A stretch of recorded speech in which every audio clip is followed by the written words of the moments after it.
Hello, friends. Hello to all of you wonderful beings.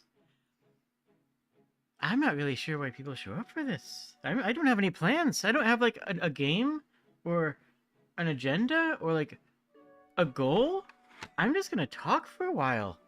It's it's so strange to me that this is a thing that the people want to like talk to me and stuff. Hi, I appreciate it. I appreciate all of you. How are you guys doing? You guys having a good time? I guess you just got here, so I guess you don't know if you're having a good time yet. I don't know if I'm having a good time yet. I'm just gonna talk about, like, random junk. I'm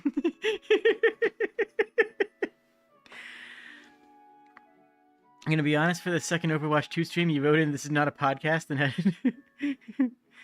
I mean, it kind of was a podcast. It was a wee bit of a podcast.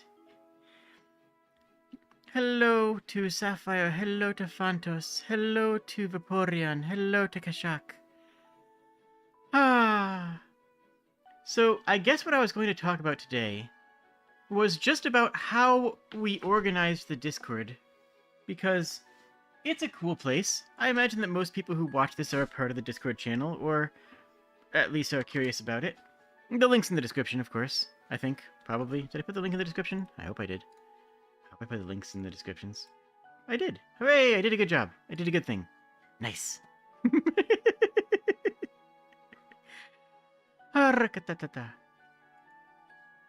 So, yeah. I mean, I'm just gonna talk with you guys. If you guys want to talk about anything in particular, then just say words and I will be reading and responding and answering questions and giving my thoughts and feedbacks and everything. But I always feel weird when I don't have an agenda. If I don't have, like, a thing to talk about.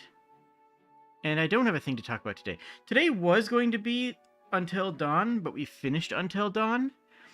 And then I kept on going back and forth between, like, oh, I could go back to Saga, which I want to get more gameplay in on.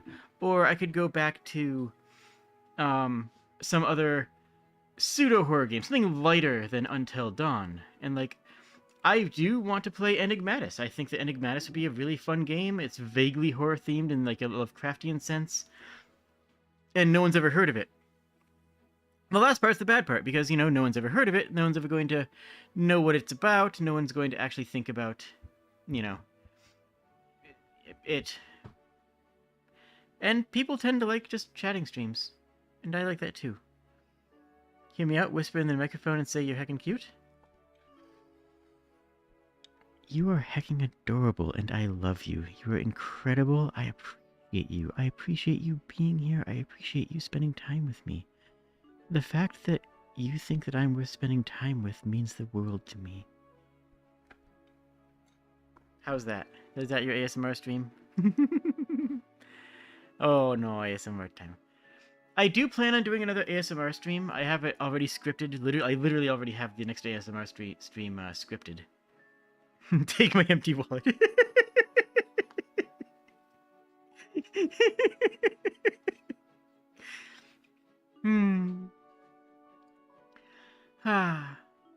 I do want to do more ASMR. I don't know. ASMR is weird. The last time I did an ASMR stream, a week after it, YouTube started getting a bee in their bonnet, saying that ASMR was sexual, and started flagging some various ASMR streams. They didn't flag mine, but they did flag some various ones, and this was like made me gun shy for a while. It's like, oh, apparently ASMR is not a thing that I'm going to be doing for a hot minute. And that has come and passed, though there's no real actual reason for doing that. You know, for holding back on that, I guess.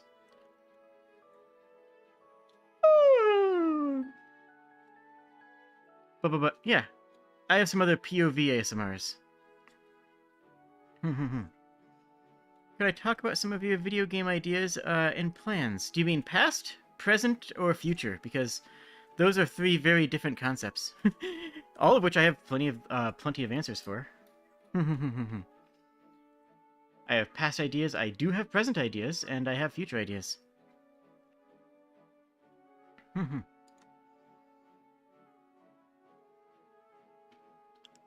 I thought you only had past, but now you're interested in present? Okay, well, you know what? Let's get into this. Heck yeah. So, Game jam when is actually a fantastic question.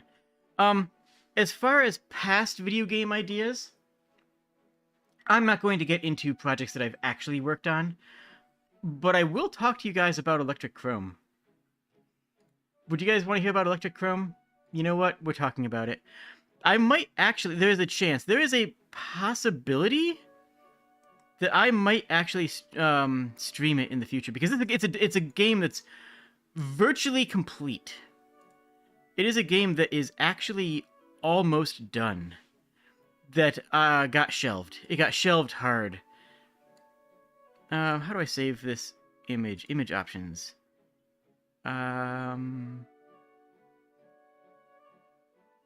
No, it doesn't.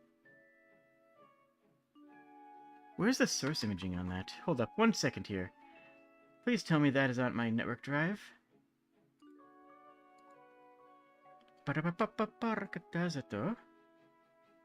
I don't know that it is. Anyways, let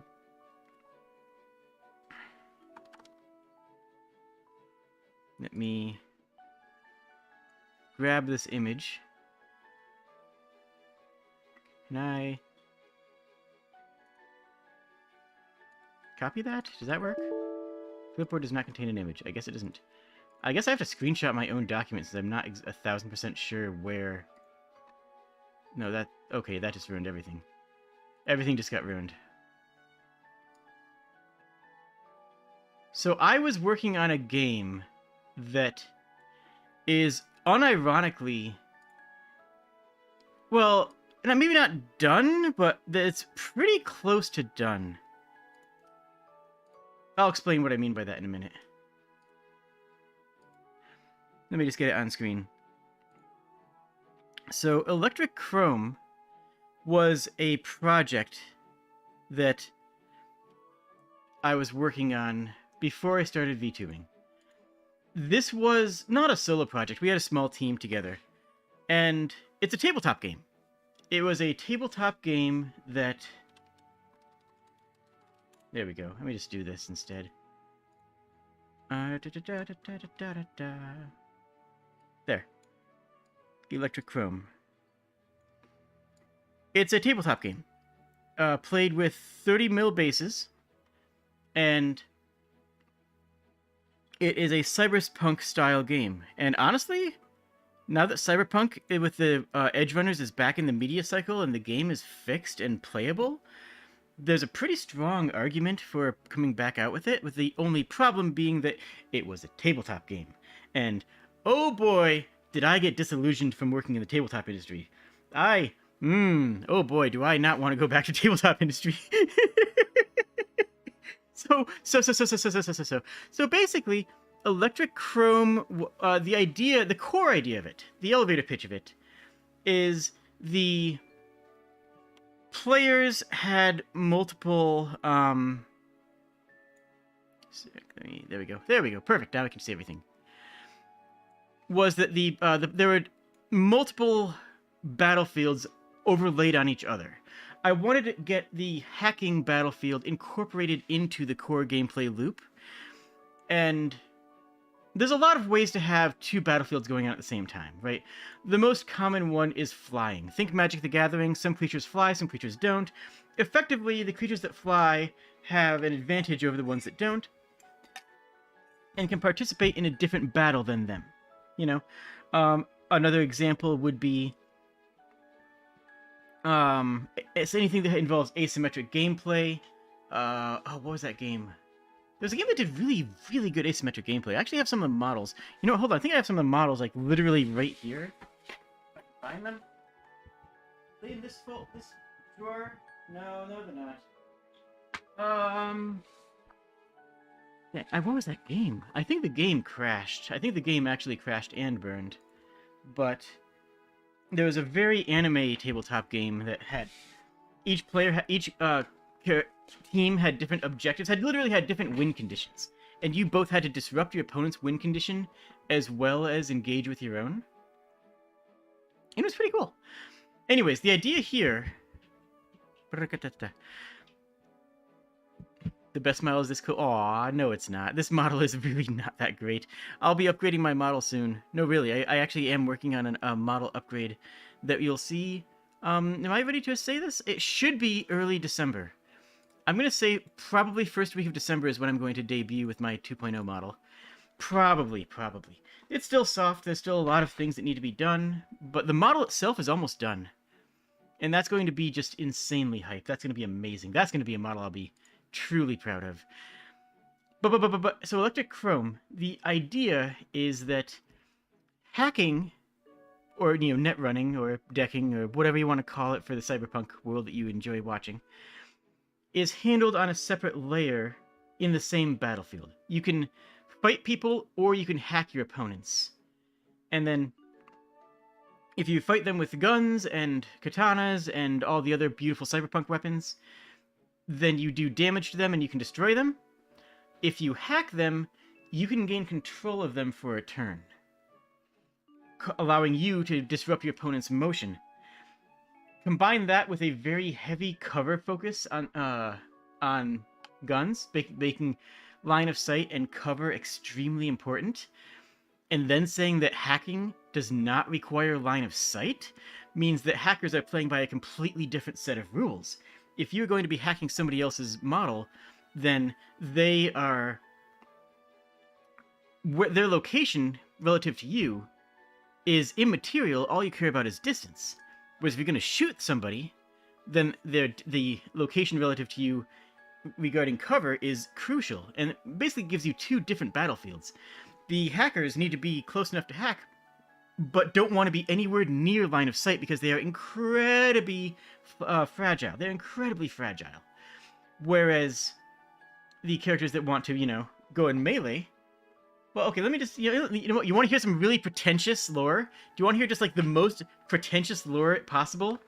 It's going to be great. It's fantastic. Pure quality. One of the problems when you tried to hack the Nexus thingy in the Shadowrun tabletop, you finish your fight, but the hacker spent 4 times as long. Yeah, that's a big problem. That's the problem with having the hacking layer on a different layer, and I think I solved that. I really do think I solved that. So there are 4 races. Hold on, I think I do a dramatic reading on this. Humans, the great constant. Humans have lived, died, and fought since time immemorial. Yeah, that's right. I actually legit used since time immemorial in my descriptions. Yes, that's the level of pretentiousness that we're working on here. So strap in. It only gets worse. Humans have excellent all-around characteristics, and most augments on the markets are made for them, making it easy to buy and wear anything that they can get their hands on. So the first race is just humans. I mean, it's pretty straightforward, They're humans. They exist, they walk around, and they can use just about anything. The Ascendant. Whether religious devotees who attempted to ascend past the flesh, or just opportunists who believe that they are stronger this way, the Ascendant have given up the mortal concept of cells in favor of circuitry. Listen to that pretentious voice. I want to punch myself for typing that. While their technology does not yet grant them the ability to remove their flawed humanity, it does come close. To say that they are more robot than man is a gross understatement, and one that they are quite proud of. Isn't that... It's ridiculous. So this class is the Hyperog. These are the people who are... These are the transhumanists. These are the people who are barely even exist as living creatures, and are more or less brains in jars, except that they are in cyborg bodies. They're robots. These are the robots people. They are actually having a human brain, but they're robot people. And obviously they excel at hacking, because of course they do. Then there's the First. The First is a general name for a small subset of humans who have undergone extensive genome engineering. Ignoring the social pressures, they pick and choose different parts of their genetic makeup the same way a person might pick out a new haircut. The limitations of their technology only allow them to copy existing genome patterns. They're furries. Is that, in case that's not clear, they're furries. Am I making that obvious enough? Okay, that should be pretty clear. You guys get that, right? They pick and choose different bits of their genetic makeup the way another person might pick out a new haircut. The limitations of their technology allow them to copy existing genome patterns, but they're no longer limited simply to human ones. The first are fiercely independent and counterculture, but their pride shows how little they care for the thoughts of others. They consider themselves the first members of a new race. That's the idea of it. That's the lore is they're furries. these are biogenetic augmentations. People who have chosen to undergone, cat legs. Like it's basically what's on the cover. That the cover is a first. That's the electric chrome cover right there. And then there's brutes, which are heavily inspired by Bane, just to give you that idea right out of the gate. With the advent of the ability to hack into other individuals' cybernetics, an old fighting style has become popular once again. Rather than focus on cybernetic augments, brutes rely on chemistry to give themselves strengths. A viscous cocktail of steroids, adrenaline, and other combat-enhancing drugs is pumped into the brute's bloodstream. Building up over time, these walking tanks are nearly as reliant on them as they are on the cybernetics that complete the package. Brutes are exclusively security and soldiers, not having a culture of their own beyond their paycheck, though many will augment their dosage with other drugs for entertainment. See how edgy it can be? I'm so edgy. I'm so super edgy. I'd be lying if I said I didn't love this. So. In Electric Chrome, teams of highly trained elite troops fight to control high-value objectives for their cause, their boss, or just to pay the bills. With warriors kitted out in hundreds of thousands of dollars of cybernetic augmentation and the newfound ability to control others' augments, the battlefield has changed. Electric Chrome is a fast-paced 30mm tabletop for 2 or more players set in the industrial urban landscape of the not-too-distant future. Players control custom-built teams to outwit, outplay, and outmaneuver their opponents. The strong, fast, and smart all have their place in the battlefield of the future. Wow, I wrote that. An Electric Chrome team is built to cover its own weaknesses while trying to find and exploit those in the opponent.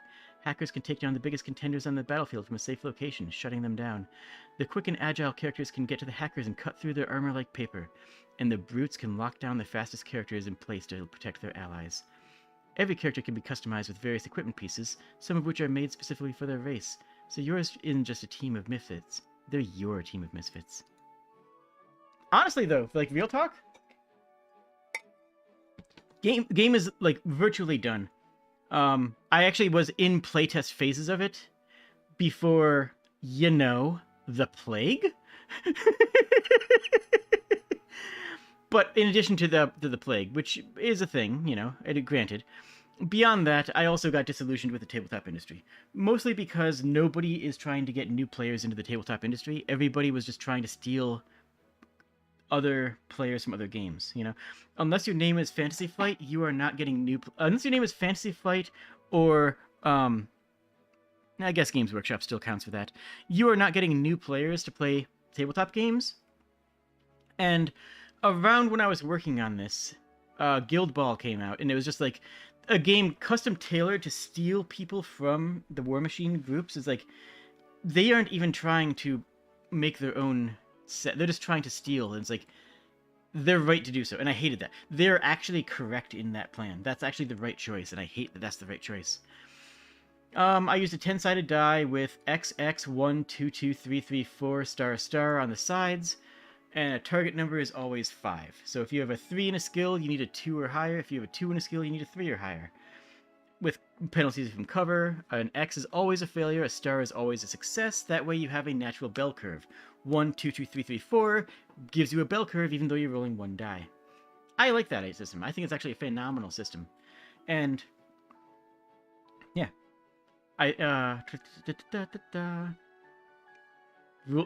My rule disputes is something that I've actually used before, and this is probably the best writing that I've ever done. If the players have a dispute over any rules during gameplay, it is suggested to resolve them in the following order. 1. Attempt to rationalize the intent of the rule. 2. Determine how specific the rule is. A specific model or gear rule will always take priority over a general game rule. 3. Come to an agreement or roll off to keep the game going, and check on the forums or with a veteran player after the game is over. 4. If the players will not do this, then pull out your phone to look up the forums or call a veteran to figure it out. 5. If there is no consensus on that, you may attempt to argue your case louder than your opponent. Or if all else fails, 6. Battle to the death. This, honestly, this is what I recommend for everybody who's making tabletop rules. Yo, actually, Blue Elf, I think you might have play tested this a long time ago. I think I actually had you in a playtest group at one point. Come to think of it, I know Emilio's was a playtester of this. Anyways, a lot of what was going on. Hello, Quiet Wings. A lot of what was going on in this system is customizable. The core of it is that you choose your character, and then... Actually, you know what? Hold on. Let me pull up... Let me just... whatever. So, well, you had a lot of customizability. So you had your player card, and then you had 4 sides on that player card, right? You have, the top, bottom, left, and right of that card. And on each of those sides, you could put down another smaller card that was your equipment for that slot. So the top being your augment, your left and right being your left and right hand weapons, and then the bottom one being your armor.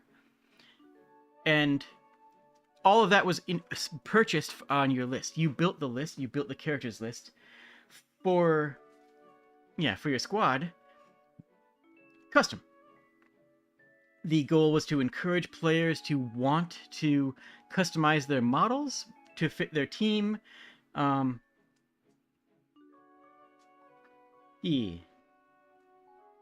see here. I'll go more into gameplay later because I think I will actually... I might actually do a full-on playthrough of this at some point because, again, it was all the way into playtest territory. Complete with, 80 or so different pieces of equipment that have already been set out. Anyways, that's my story for the past one. What killed this? COVID. Real talk, that's what primarily killed it. Is that tabletop gaming died. So many tabletop gaming companies went out of business. I know Ninja Division... I don't even think Ninja Division ever pulled through. I know that Guild Ball died. I think even that I know Mantic was posting really bad numbers. War Machine is coming out with a new edition, and I hope them the best, because I always have loved War Machine, but most of the dev team that I knew on War Machine works have walked. Most of the War Machine dev team left. So, the Privateer Press dev teams, to clarify. So... yeah, I wasn't going to walk onto the market with a brand new tabletop game and say, hey, check me out. People were going to buy me, right as there was this massive exodus out of the tabletop gaming market, followed by COVID. So I made the right choice in not committing to that, because I could have very easily committed to a lot of money. I could have very easily committed to, a lot of studio money to this. So I'm glad it fell through when it did. And a big part of what it fell through with was me playtesting in a store, and someone, oh, what's this? And I told me it's a new system, we're playtesting, blah, blah, blah. And me, who's usually used to video games, playing this out like a video game playtest, and they go, oh, a homebrew system. And it was so dismissive that it struck my heart like an arrow. Calling this new system that I made by the same terminology as what someone who made their own D&D class, would do, struck me in the heart. And that's what made me take a big step back and go, wait, if I'm only going to be seen as making a homebrew game, that's insurmountable, right? You don't buy a homebrew game. If that's how people see me, then oh no. So, and then that was a good moment though, because I stepped back and I looked at the market, and that's when I learned a lot more about the market, because I've always had friends in the tabletop market, but I hadn't really pushed into it too much myself. Honestly, if I do go back into this, it'll be in Unity. It'll be as a PC game, which is a lot more work, but it'll actually find a market. It'll actually find an audience. And yeah, that was going to be a game, and I very well might load it up on Tabletop Simulator and have people playtest it during the next Game Jam, maybe. Maybe that'll be one of the Game Jam events is having people playtest a work in progress game. I literally have like a 40-page rulebook already written, handwritten by myself, because this was actually a solo project at the beginning that I was going to incorporate it into, studio stuff, but that didn't happen. So then again, the plague struck. So whatever, it didn't happen. So that was past. That's a past game design thing to talk about. That honestly is a shame that it never got off the ground. Because I think there's a really good game there. One of the things that it focused on was heavy objective play and activation orders. So, like, you could win the game even with no models on the battlefield, because it's about controlling objectives, and if your opponent focuses on killing your characters and not objectives, you could actually get insurmountably ahead if you played a heavy objective game. Or you could get wiped off the field and have all of your objectives cleared, and it had a lot of back and forth, and I think it was a lot of fun. It just genuinely, it had a lot of good play value in the fun, and a lot of good customization in your teams, which is important, right? It's very important to have a lot of customization in your teams. Anyways, so the past, present, and future. Present, there is going to be more to the to this world, to the Comfy Cave world, than you guys expect.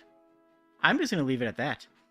But by December, you guys may actually learn something very exciting about the Comfy Cave and about the world, the RP world of the Discord, and about me. There might be some neat things going on. That is not going to be, disclosed yet, but that is going to be something that's on its way. And then, for future, I might bring back Electrochrome. That actually could happen again. But I do actually have several VR concepts. Last one fell through because the team's artist got... How to phrase? You know what? It's not my story to tell. The team's artist had an issue where they could not continue working on the team. And that broke everything. Like, we had programmer, we had, designer, we had art, we had, actually I had a writer, even. I actually was going to hire a professional writer who's, who I know, who's done multiple books. Yeah. They were actually the writer for, Malifaux for a while as well.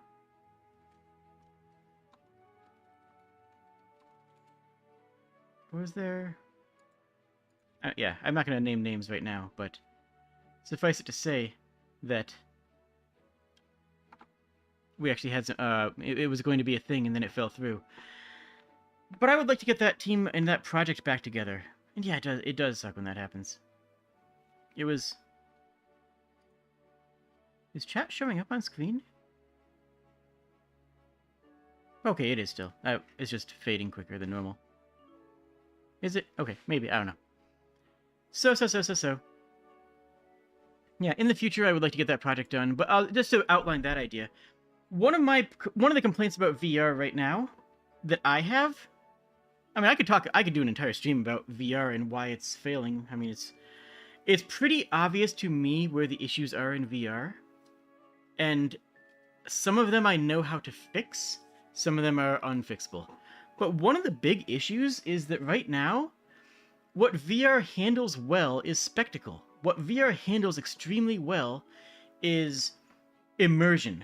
Being in a world and existing in that world and looking around and saying, I exist in this place. Oh my goodness. That's what VR handles exquisitely.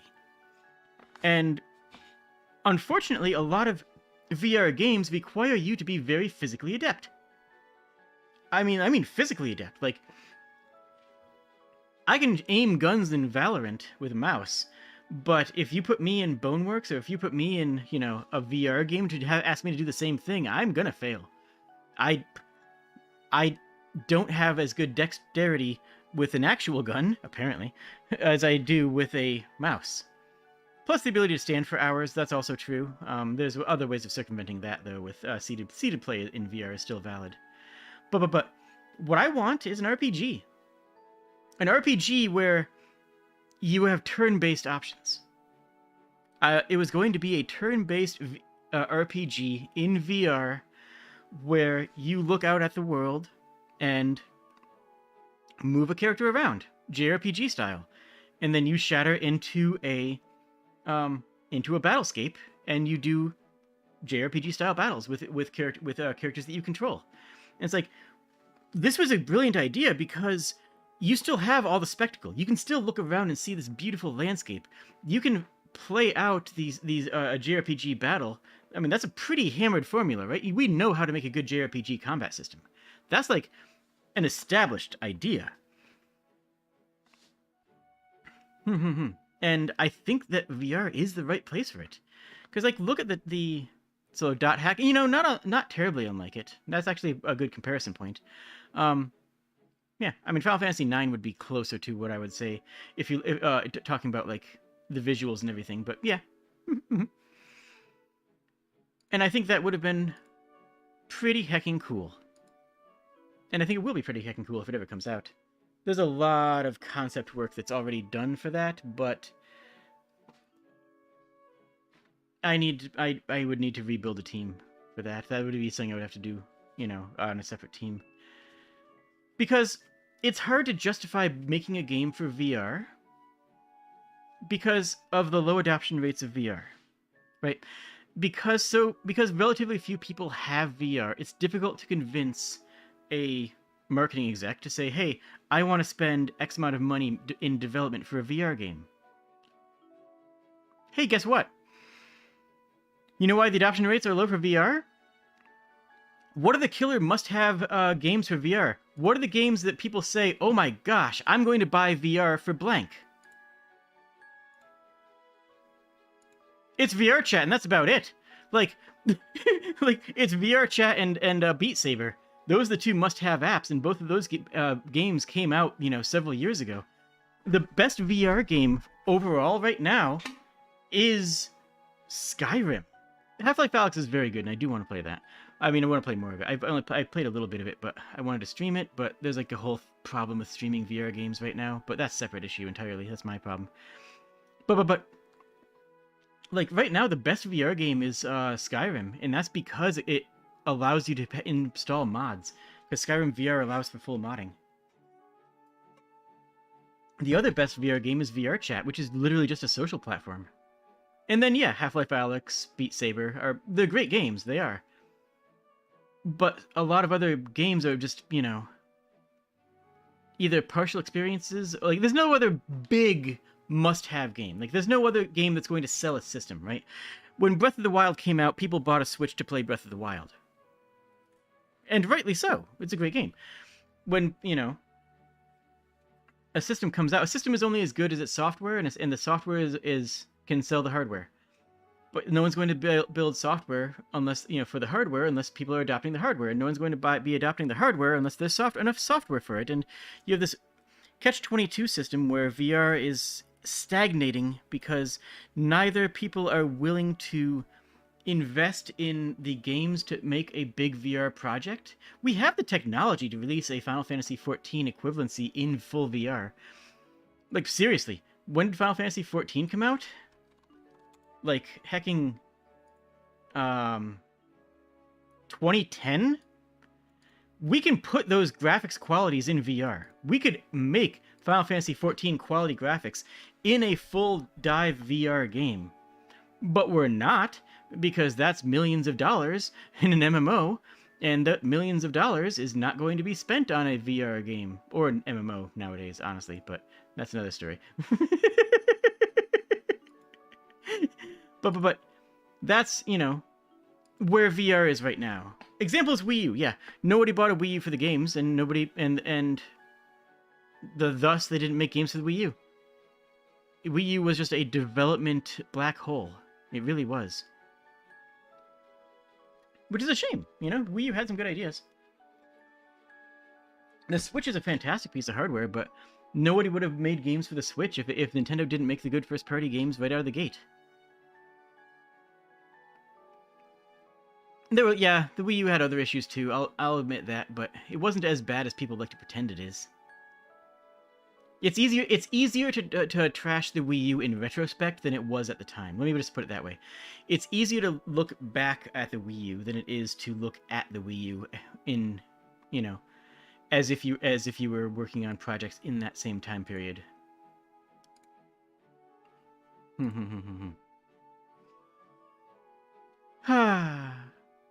So yeah, I think that a good VR game that does not require fast reflexes or precision movement is also going to open up for players with disability. There's plenty of players who have shaky hands that can use a mouse or can use a keyboard or controller, but can't use a VR system to be able to accurately aim, right? That's a pretty common thing. Plus, if you have to, literally dodge roll, then you got an issue there. No, you think people had a pretty good idea why it was failing at the time as well? I'm gonna say ish. I'm just gonna file that under ish. There was at the time, there were more questions involved, and there was early in the Wii U's development time, it was a question of, do we build for this new hardware? And it's like, you get motion sick from a VR headset, you can't fix that. You can, actually. There are ways of fixing that. Aside from in-game options that can reduce motion sickness, there's actually external hardware that you can put on the sides of the VR headset, like by your temple, that will actually solve vertigo. The VR-tigo. I coined the phrase VR-tigo several years ago. I'm still going to use it. I don't care if nobody else uses it. VR-tigo as VR sickness, VR vertigo. Look, I like it. Look, it's a good term. Okay. It'll catch on one of these days. You steal it? Please do. No. Spread that. I want that to become mainstream. I want that to become the terminology for it. Copyright that? Nah. I'm just gonna coin it.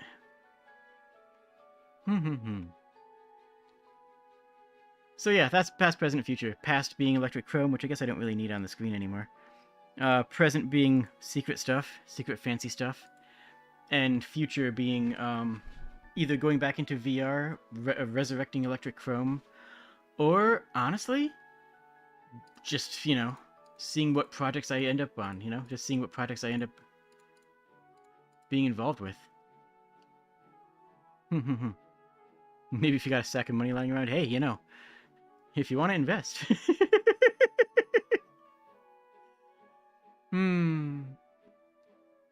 Yeah, I watched like the first 2 episodes of Edge Runner, and I literally came back to my before watching the 3rd episode, I closed the Netflix and opened up my several-year-old document about Electric Chrome, and it's like, this was, and just like remembered how good it was. The problem is that if to actually rebuild it in as a PC game, most of the design is already done. Most of the mechanics are already done, but then you have to code all the mechanics. Then you need just everything, and working on netplay is a pain in the butt. And if you don't have netplay, then you have to have AI, and ideally you have both. And I am not good at AI. That's always been something that I'm not good at, is just AI development. The characters did have the best names in that game. Hubert the Human, Doctor the Decker, Farah the First, Tony the Tech, Borders the Brute. Look, I'm good at naming things, okay?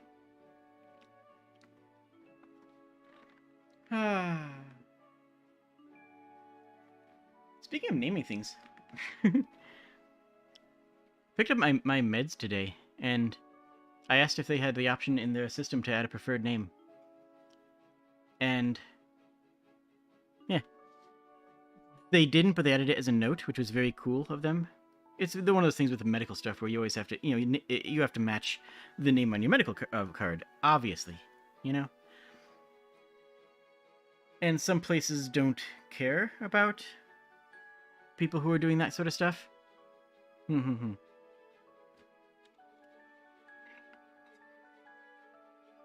But they let me flag as non-binary. They're like, oh, so your pronouns are they, them? And without even thinking about it, just without even actually doing a brain think about it, my reaction was, yeah, for now. It's like, oh, wait a minute. Did I just... Why did my brain say that? I think I might be trans.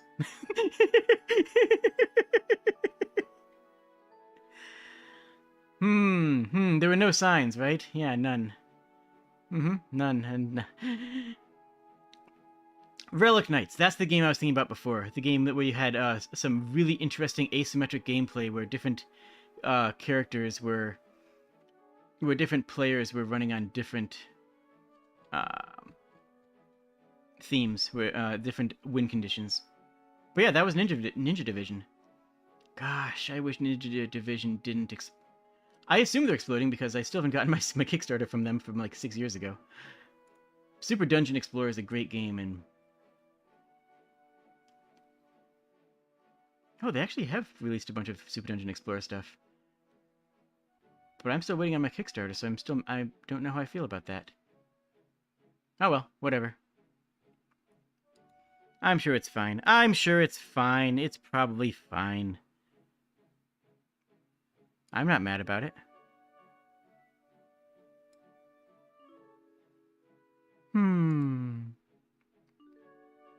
Let's see here.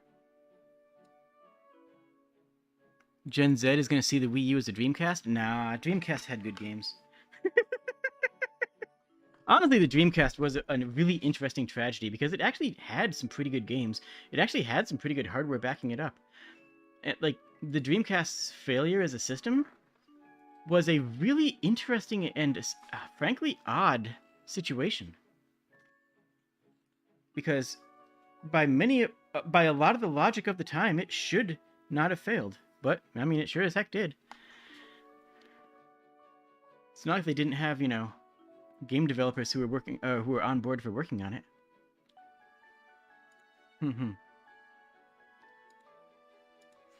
I never had a Dreamcast though one of my friends did. I had the original NES. I had the Game Boy, original Game Boy, the brick, the Game Boy brick. I loved it. Fantastic game system. Absolutely loved it. I had the Super Nintendo, the N64, though I had like 2 or 3 games for the N64, and that was it. I just did not have a lot of games for that system. My model keeps on flickering. Oh well. Is that happening still? Maybe. And then I did not get a GameCube. I instead got a PlayStation 2, and I went back and played the PS1 games on it. And the PS2 games on it. And so I just never had a GameCube. I had a Nintendo DS. The DS Classic, and then I got the 3DS much later on. Absolutely worth it. The 3DS is a phenomenal system. And the DS I had let me play some Game Boy Advanced games. And then I got a PlayStation 3, but I didn't really play games on it. I got a PlayStation 3 because it was the same price as a Blu-ray player, and it had a Blu-ray player. So I bought it as a Blu-ray player. And I spent more time watching Planet Earth than I actually did playing PS3 games, other than like Demon's Souls and Dark Souls. But like outside of those, the PS3 was mostly just existing as a Blu-ray player. I still have it. I mean, I still have all these systems, by the way, and I do have the means to stream most of them. And yeah, the PS2 is a phenomenal piece of hardware. The PlayStation 2 is honestly, if you consider everything that it had, the backwards compatibility, which was a new thing at the time, mind you, Nintendo consoles were not backwards compatible at the time. That was really the first game console that was actually backward compatible, which meant it had a library on launch, and you could play the older ones, the older games for it, like the older PlayStation 1 games with faster load times. Like, that was a big selling point. The PlayStation 2 was, I think, overall quality for when it came out, the best console. And this is somebody who is a huge Super Nintendo stan. I am a massive Super Nintendo stan, but I have to say, the PS2 is probably the best console launch and lineup, and for what it had at the time of its coming out.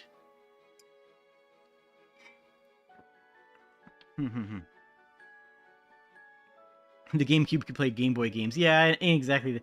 I mean, the Super Nintendo could play Game Boy games too, technically. Like, technically, if you want to get on there was the Nintendo Game Boy. Oh boy, howdy, was that thing clunky. I used it, but boy was it clunky. It also gave you that pseudo color, that pseudo Game Boy Color effect. Oh man, good times. I didn't have. I ended up getting a lot of the consoles, like I just said, but I didn't actually have a lot of games for any of them, which is kind of funny. Like the consoles were expensive, and I got a couple of games, and those were the games that I had, which led to me playing, you know, um, Ocarina of Time, like a dozen times. You know, it led to me playing through Final Fantasy VI several times, and then as I got a little bit older, I got more into emulation, and a lot of my Super Nintendo and Game Boy Advanced experience comes from going back and playing those games on an emulator. I have always been pro emulation. I do think that if you have the means, you should buy the game in a way that supports the developers, and never buy games used, because used games do not support the developers or the publishers, and in fact only support the used game reseller. The secondary market for games. There's a reason that everyone that all the developers hate it, and there's a reason for day one DLC, day one free DLC that you only get if you bought the game. Your first game was Majora's Mask as a kid? I bet that was an experience. Jeez, that's without playing Ocarina of Time. That must have been very interesting. I've never actually played through Majora's Mask. I'll do it on the channel at some point, guaranteed.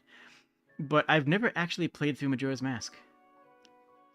I got the 3DS version and played it for a little while, and then just set it down and ignored it.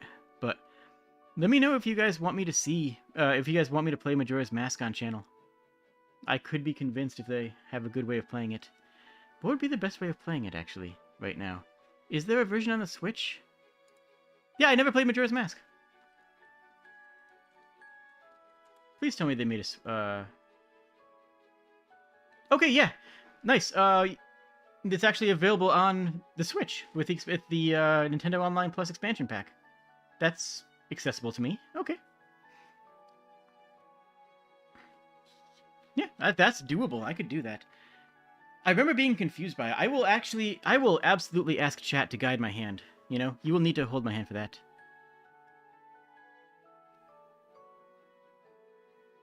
But my friend, you'll need a game plan. No. I don't make game plans. That's going to be up to chat. That timer won't stop? Well, that's why I never played it back then. I never played Majora's Mask because I don't like games that have that kind of timer. Like, I don't like that kind of pressure, If you've seen me play games, and I hope you have... If you've seen me play video games, and I hope you have, then you know that I like to explore. I like to wander around.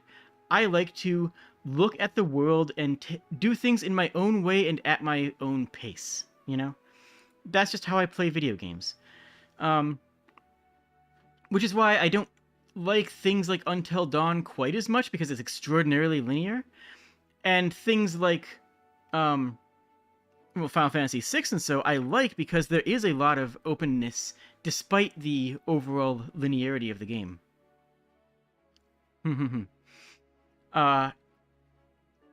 One of the few games with a timer on it that I did enjoy was Fallout 1, and that's because I ignored the timer, and fortunately for me, the timer was long enough that you didn't actually have to worry about it. You really could just spend your time exploring the world, and the timer would just sort of happen. Whereas something that's like, oh, you have 3 hours to beat the game. It's like, you know what? I don't know if I want that. The timer isn't that bad once you get past the first cycle. Makes sense. I mean, I know there's ways of circumventing the timer. I don't know what those ways are. I just know that they exist. But like, look at how I played Elden Ring. Look at how wrong I played Elden Ring. Look at how absolutely catastrophically wrong I played Elden Ring. Right? I did things silly in that game. I was spending more time bad wrong zones than where I should have gone. So, yeah, that's why I never got around to Majora's. And I'm not opposed to it. I know it's a good game. I know it's considered to be one of the best games of all time or something, I guess. Maybe, I don't know. Plan 3, try not to think too deeply on the implications of mask transformations. Doesn't that, like... Aren't the masks made of flesh or something, or is that like a weird fan thing? I don't know. Is it wrong if it's fun? I mean, there is a strong argument that you can't play games wrong, you know? That playing a game wrong isn't really a thing, because playing a game wrong just means that you're playing it your way. But then again, there are ways you can absolutely do things in a way that doesn't allow you to clear it, right? And if I spend all my time in Majora's Mask, you know, failing because I'm not paying attention to the timer or caring about the timer, yeah, that's wrong. That means I can't complete the game, you know? It means that I can't play that way.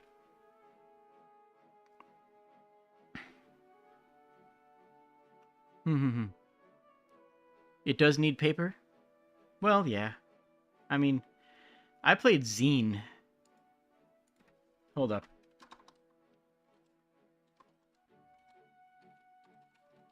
Let me show you one of the best user interfaces in the world. I hope you... Are you guys ready for this? I don't think you guys are ready for this. But, you know, I'm going to show you anyways. I'm going to believe that you guys might be ready for this, okay? Do you think you guys are ready for this? Tell me. Tell me right now.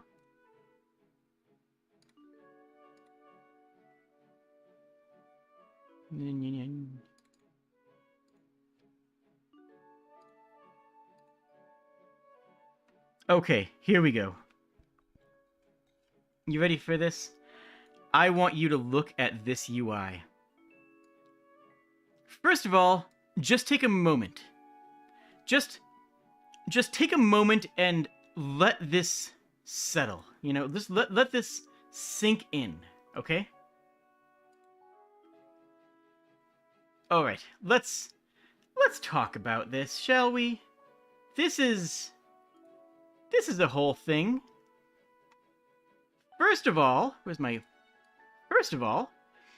you'll notice that the actual... That needs to be below my arrow. Where's my arrow? Wait, where the heck is my arrow?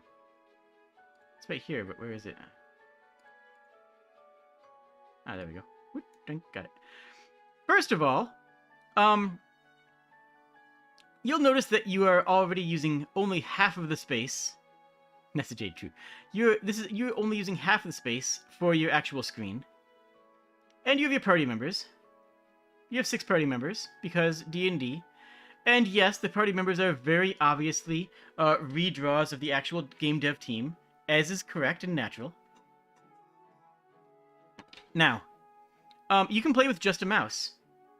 Turn left, turn right, forward, back, move left, move right. Yeah, you can use this with WASD-QE, but you know what? Maybe not all players have that option. Maybe some players need to actually click mouse buttons. Likewise, here's all of your abilities here. You have your attack button. Sure, that's for archery. That's for range attacks. If you want to actually attack an enemy, you click the enemy. But if there's no enemy in the square directly in front of you, and yes, you can see in the minimap, it's obviously a square-based system, as it should be, then you can hit the shoot button, and all party members with a ranged attack will shoot their guns. Then you have cast, which brings up a cast menu. The cast menu is beyond words. I'm not going to go into it. I'm just going to... You know what? No, we're going to go into it, aren't we? Hold on. Can I find a real quick... No. Okay. It basically opens up a scroll on top of the screen. It's not integrated into anything else. This is your rest menu, because you know what you need on screen at all times, forever, taking up one of your big button spaces? The button that you press to take a nap.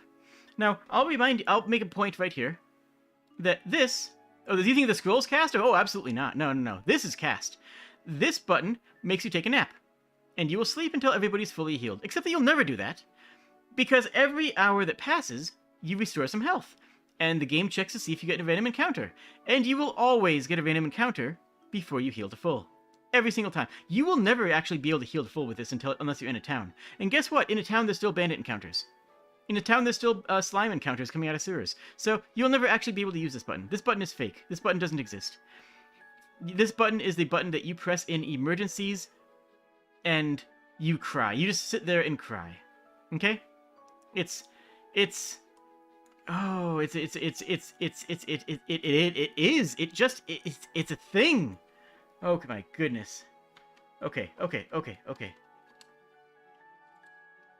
One sec here. Can I see him? Where? Give me a. I'm trying to see if I could pull up the manual. Cloud World of Zine manual. Give me this. Let me just make sure I'm not missing anything very important about the screen overlays. The manual opens up with 10 pages of I'm gonna say, wait, more than that, of lore, and I'm saying lore and with air quotes. I don't have hand tracking, but you have to believe. Is the next button to kick? Yes. This is the bash button, which attacks and deals damage to your party in an attempt to kick down a door or to find a hidden wall. This obviously requires a dedicated button.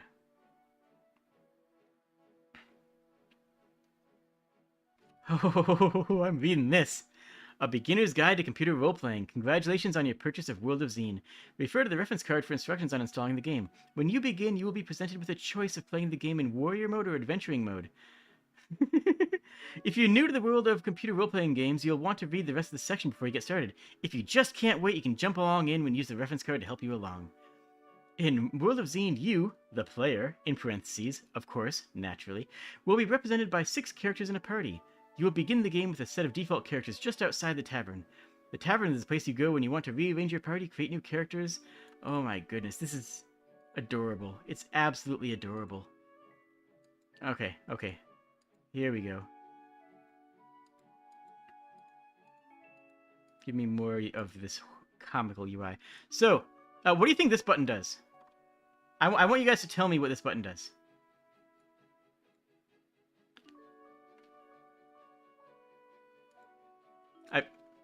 Oh, cheers, Sapphire. I want you guys to tell me what you think, in an ideal world of healthy and loving game design, what this button does. Mind you, this button is on the dead center, in the middle of your menu, in the middle of your screen. There's basically no other screens here. This right here is always available. And you will never push it once in your entire playthrough. You will never touch that button.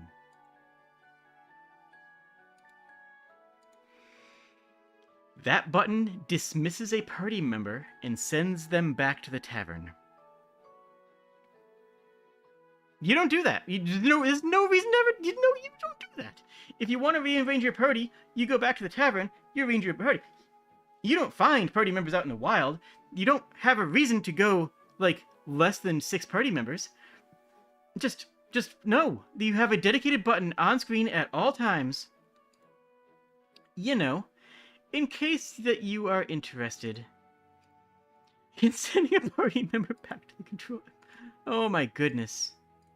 Oh, okay. Here you can probably guess. You can probably guess this one. No, you cannot encounter a wild Jade to recruit. And sadly, tragically, if you could actually recruit some, like, monsters in this game, it would be so much better.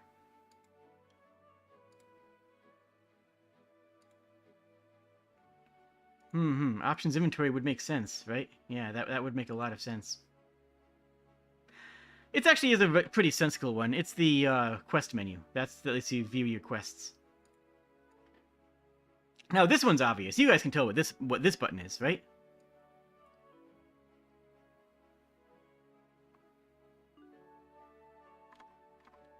Yeah. You can tell. You can tell exactly what this is, right? Yeah. Skill tree? No, this game doesn't have skill trees. There's no such thing as skill trees back then. Map. Nailed it. Yep, this is the map. This is the map. It looks like a circuit board for some reason, but that's the auto map. By the way, it's also here. You may have noticed this. You may have noticed that there's a map. They could have made it so you click the map and it brings you to the, a more detail. No, it's here. No, I mean, they have the map here, but you can't click on the map. Clicking on the map does nothing. You have to click here if you want to see the map. Because, I think that speaks for itself, honestly. Alright, this button here.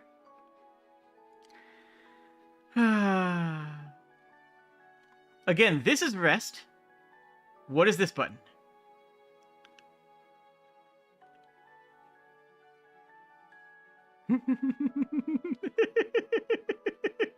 Wait and pause? I mean, you'd think so. It's an hourglass. I mean, this is the rest button. This is a wait. This is functioning as a wait system. This one is not that. It's an hourglass. What other information do you think we can convey with an hourglass? What do you think? I mean, what is an hourglass presenting you other than information? And that's what it is. That's the information menu that tells you the time, date, year, day of the week, parties, spells that are active, light, protection from fire.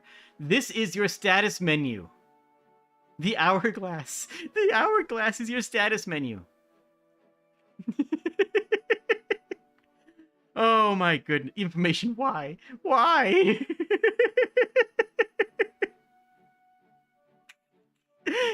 Oh, it's so good. Oh, I love it so much. It's just so perfect in every way. I mean, if that's the information menu, then, well, what's this? You can't quite see it, but you can tell what it is. You can get an idea out of it. Can't you just highlight a party member to do all that? No. Clicking on a party member, does not do that. What is that then? What is that? What could that possibly be?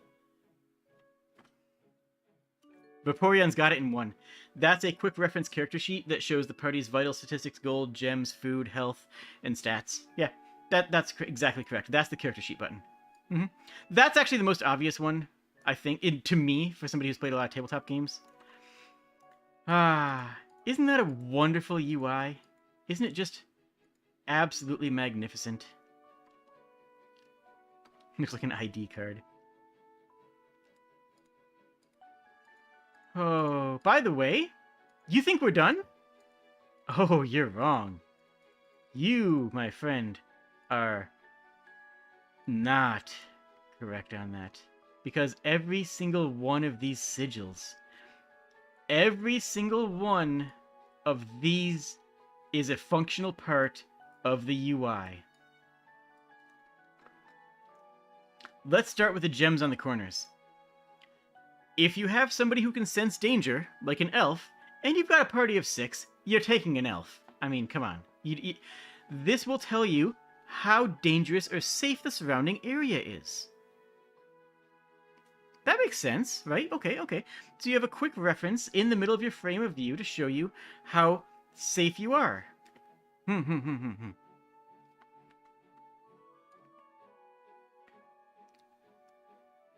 You either take the elf or you take the L. Nice. That's amazing. So what's this? What do you think that this little lizard dude here, what do you think he's about? What is his goals? What is his hopes? What is this guy's dreams? What does this guy do? You couldn't have a text box that goes, your elf feels uneasy? Nah. We're not about that lifestyle. We can't do that.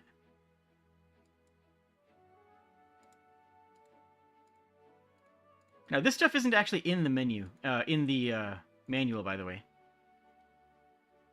You don't know unless you can catch bugs in the game? Oh, okay. Just throw something at the wall. Throw something wild at the wall and tell me what you think it could like, don't tell me what you think that actually...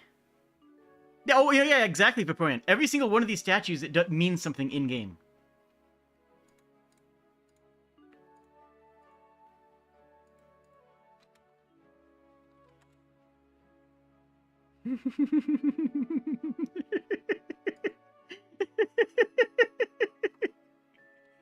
It means friends. So, if you had a dwarf or somebody who could detect secret passages in the party, then this lizard will wag its arm at the screen when you are facing that wall. No, I am not joking. No, really. This lizard wags its hand if you are in front of a wall that might be able to be bashed. It's right next to the bash button. I don't know why you guys didn't figure that out. Like, it's right there. I mean, come on. Okay? Come on.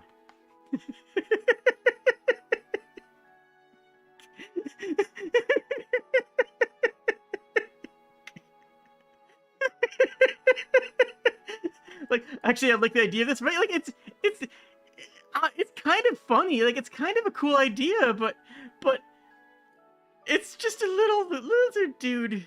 Who designed this game? Oh, this was. Oh gosh, who was this? This was. I mean, this. Oh dang it! I'm still on the tip of my brain mind. Heck. I think. Was it? Hold on.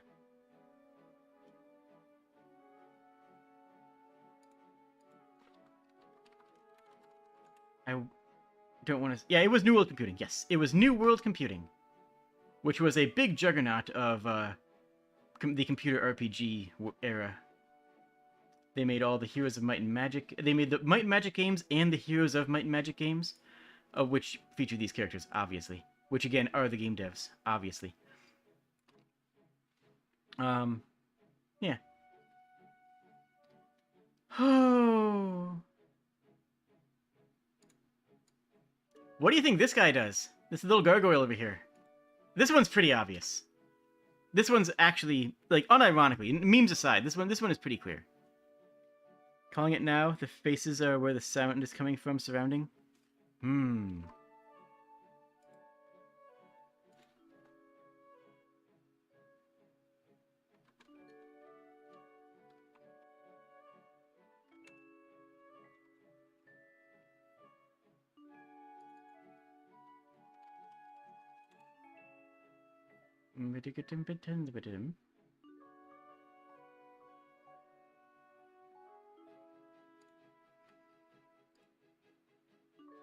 Phantos is on the right track. This tells you if your party is currently flying. If you cast the float spell on your party, then your party is flying. This tells you if you have a float spell active. It's also, you know, on the character sheet and in the information section, which tells you what spells are active. But you might need to know on screen if you have party the ability to fly. So that's what this does. No. You said flying enemy. You said flying. You were as close as it's reasonable to be. How's that for an answer? That was as close as it's really reasonable for anybody to expect. You know, I take that. I take that as a dub.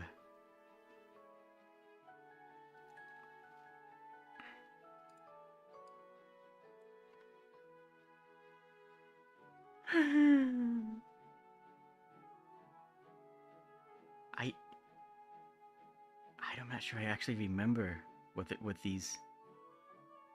Yeah, the gargoyle tells you if you're flying, not a bird. They're statues. Obviously it's a gargoyle statue. You already had to guess about the faces being audio sourcing. I mean, it's bold of you to assume that this game had audio sourcing at all, frankly.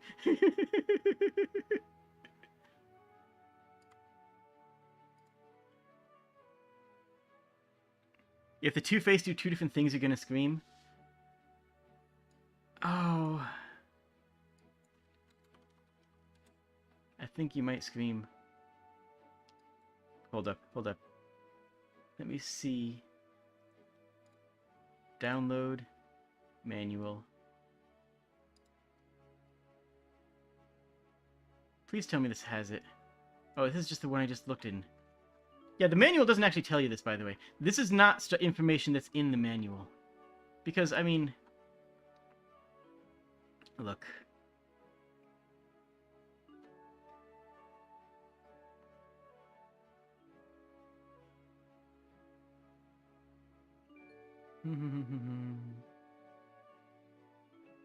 Oh yeah, by the way, this map only exists if you have somebody trained in cartography. You actually have to have somebody trained in the cartography skill. Oh, here we go, here we go, here we go, here we go. Oh boy. Oh, I forgot about that. Hold on, let me... The display window. The display window is where you see the actions of the... is where you see all of the action of the game take place. At the edge of the screen are several party's little helpers. Each of these gargoyles will move in some way when activated to let you know that something is happening. The gargoyle with the wings on the left side flaps when the levitate spell is on. The gargoyle on the right side of the screen waves its arm if you're in front of a thin wall and you have the spot secret doors skill. The bat on top of the screen will move its mouth when monsters can see you, and if one of your characters has the sense danger skill. So I was wrong. It's not the gems. It's actually this is what tells you if there's enemies around.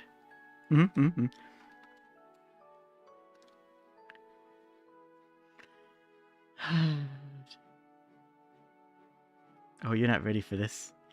Oh boy, you are not ready for this one. I'm so sorry for what I'm about to tell you. I would like to apologize in advance. Okay. The two gargoyle heads. Oh, you want to guess? Yeah, go ahead and guess more. This is off the wall. This is completely unhinged.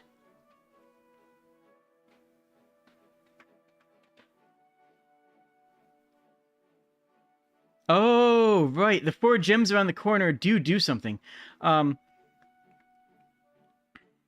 The gems around the corner of the display screen, you know, where's my arrow? These things. Turn green when you have certain protection spells active. The upper left is for fire. The upper right is for electricity. They all are just red or green. There's no other indications, of course. The bottom left is for cold, and the bottom right is for poison. The center gem, this one, can be clicked on to bring up the control panel. Again, we have these buttons over here. This is the button to get to... This is how you get to the menu. This is the menu button. This gives you information. This gives you character sheets. This one actually gives you the control panel, which is over here on the bottom right. No, that's character sheets. No, that's character info and healths. And this is active spells and information. And this is how you get to the actual game control panel. This is how you get to the control panel of the actual game. But let's get back to these faces, shall we?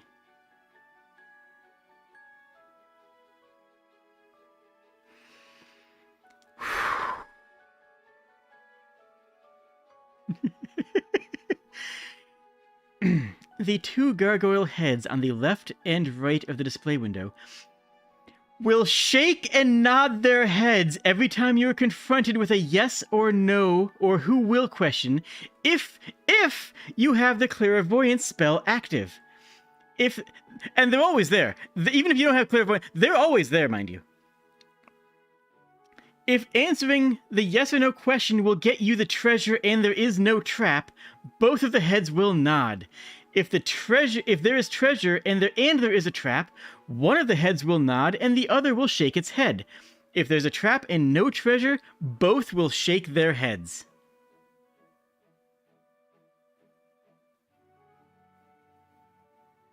Mm-hmm. Yeah. Yeah. Mm-hmm. Yeah. Yep. Mm-hmm. Mm-hmm. Yeah. That's what they do. Mm-hmm.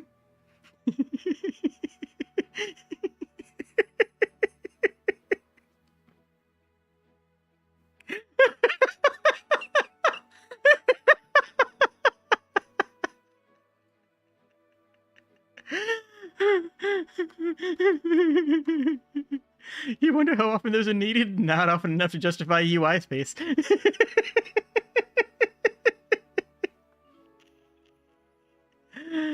Oh my goodness. God damn it. Oh. So this is the best UI in the world. I think we can all agree with that.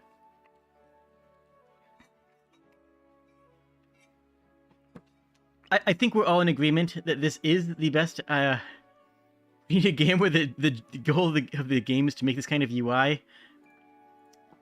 I agree with you. I'm right there with you. That's what I'm saying.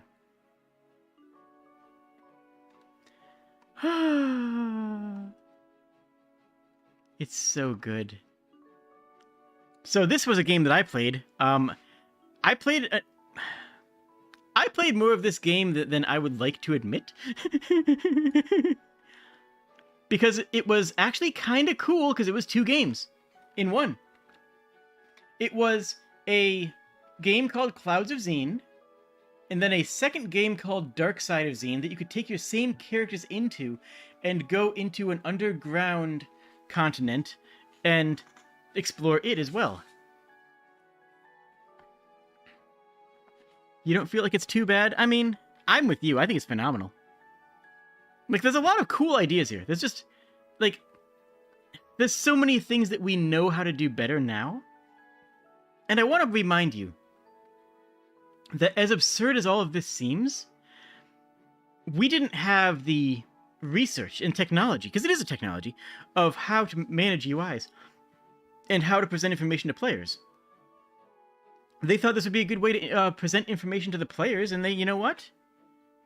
What do the swords do? Oh, that's how you go into combat. You click on the swords to go into combat. Yeah. Mm-hmm.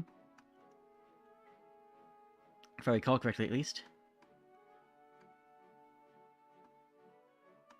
Where is... Oh my gosh. They shake and nod their heads to tell... Oh my goodness.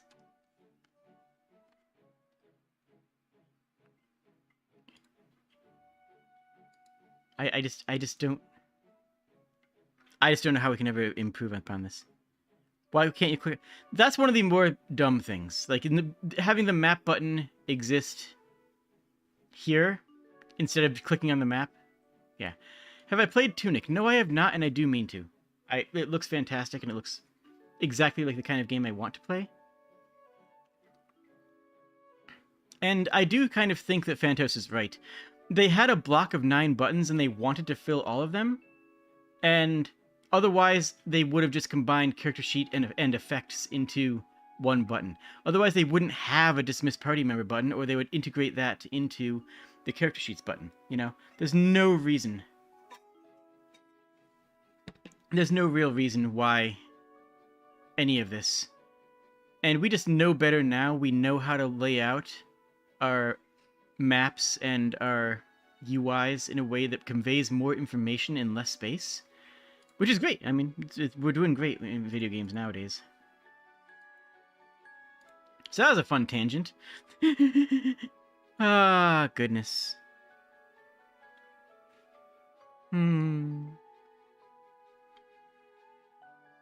There we go.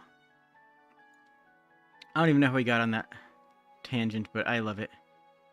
It's just fascinating, right? It's just, at the very least, it's really interesting.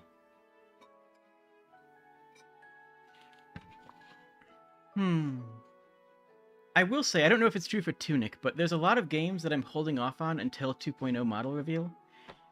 I think I've mentioned it before, but like, my model, to be blunt, doesn't do a good enough job capturing my facial expressions, you know? It's a simple model. It's a very simple model, and my new model is exquisite. Is very good, is very intricate and well-designed, and will be more expressive and represent my face in a better. The motion capture on it is going to be much, much better.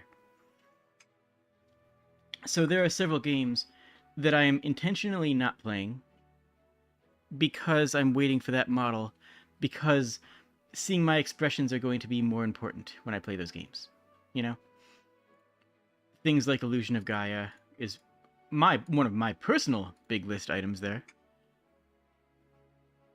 But yeah. Things like Earthbound, where seeing my faces and reactions are gonna be very important, right?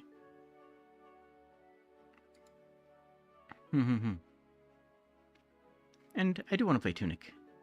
I will play Tunic almost certainly when in 2.0.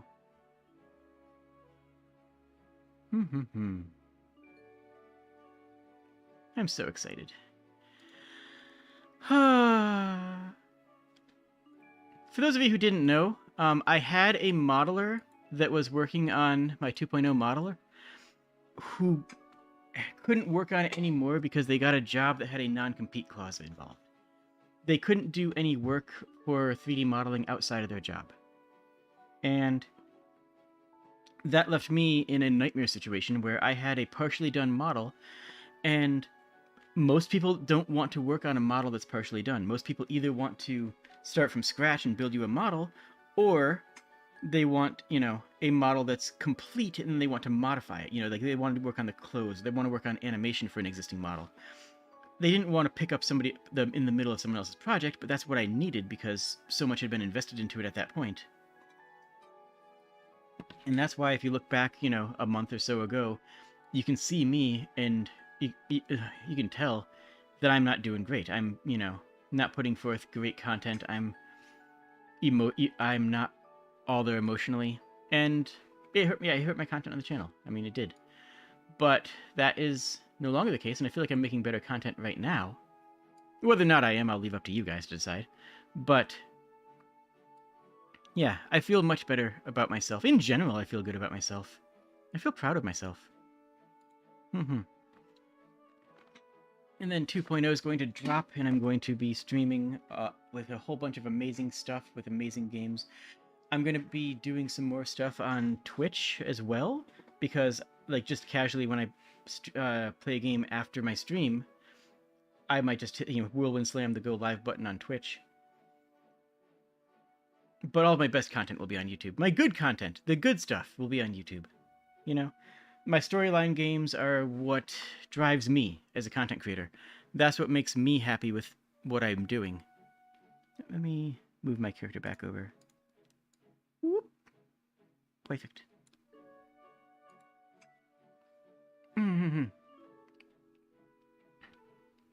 So after all this greatness, any pointer, guide, idea of how to make a UI? Yeah, I should do an entire stream on that, shouldn't I? I should just do an entire stream on UI design. The short version is, whatever you have in your UI, start cutting things from it. The player... Think about... How to phrase... Okay, I know what I'm going to say to this. The most important thing in UI design is not to let the player find a crutch in the UI. For example, if you play Skyrim, and don't tell me you haven't done this, it's very easy not to look at a road and walk down a road. It's very easy to turn your character until you are facing the objective marker on that tiny little objective tracker on the top of the screen, and then hold on the W key until you arrive at your destination. Same with mini-maps. It's very common for the player to live in the mini-map. They'll live in a tiny section in the bottom corner or upper corner of the screen, and that's where their eyes are at all times instead of actually taking in the world. I firmly believe that the reason that Breath of the Wild is seen as such a beautiful game is because it forces players to look at the game. Like, in Breath of the Wild, you look at the world. You don't look at a minimap because there is no minimap. That you don't look at a quest tracker because there is no quest tracker. You look at the world and then decide where to go. And fast travel or not, I mean, I have similar thoughts on fast travel. I think that it should... I don't think that it should be necessary, and I think that the game should be enjoyable enough to traverse without fast travel, but that's a secondary thing to this. More importantly is, the idea of the minimap and just, like, what is the player going to be looking at while they're playing your game,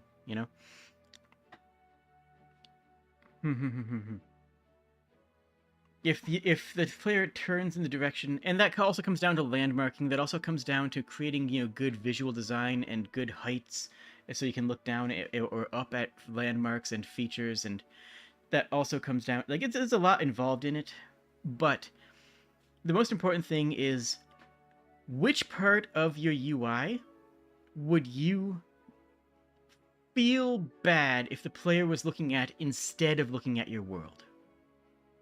You know? Sometimes in some games, you will be staring at your health bar. Like Diablo is a good example. You'll be staring at your health bar and timing your potion use or timing, ability use because you're staring at hotbars with action keys and watching cooldowns. MMOs are a good example of that. And you just stare at cooldowns and instead of actually looking at the world, instead of actually looking at the map. In other cases, it's, these trackers or quest trackers and whatnot.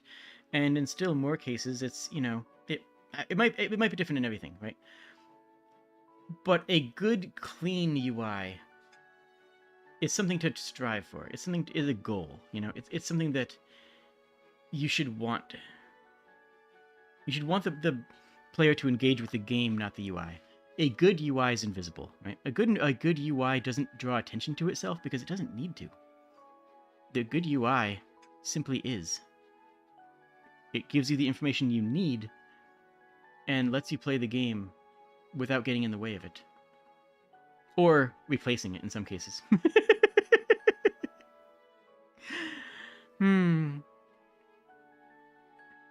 But that's my 2 cents, that's my take on things. That's my thoughts and brain thinks. I don't know how valuable this information is. But I think that a lot of UI can be trimmed, and I think that it can be difficult to decide what needs to be trimmed, And then that's true of everything, right?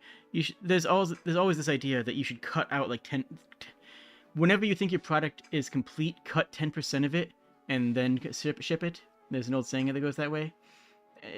Less of a video game design saying and more of like a book saying, for writing novels or for doing, artwork, character design, stuff like that. Shenmue? You can refer to a journal or literally talk to an NPC and they'll give you directions. Oh, that's cool. I like that idea. I know Morrowind had a problem in that it expected and demanded you to be in the world.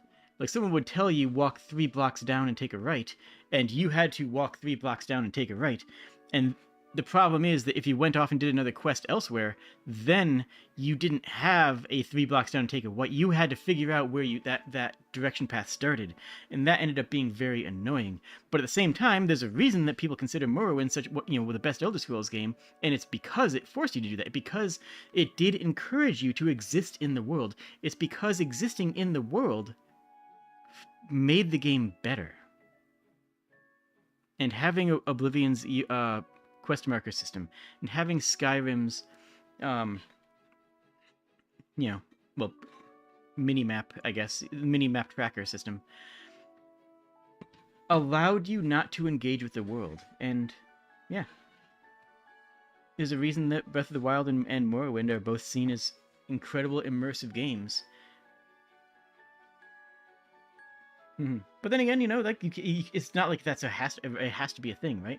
Like New Vegas has the quest tracker thing, and it feels incredibly immersive and unique and exciting when you pass through it. It goes against everything that I just said, so it's not like a hard and fast rule, But New Vegas, you can look most of the quest markers are on the world itself, so you're still looking in the world. But the game's still better if you disable your quest tracker and leave the quest tracker only on the map, so you actually have to pull up a map to look at it.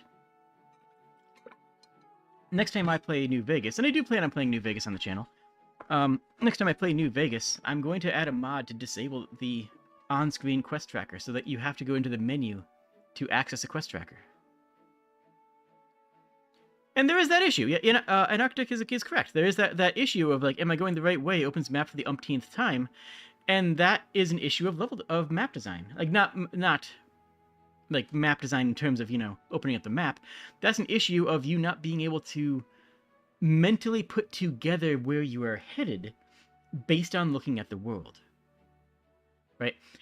You're right. That is a risk that you run if the world is not designed in a way that looks interesting, in a way that encourages you to look at it. And again, this is what Breath of the Wild does so well, is that without having these map markers visible, you can see so many of the landmarks in the world from so far away.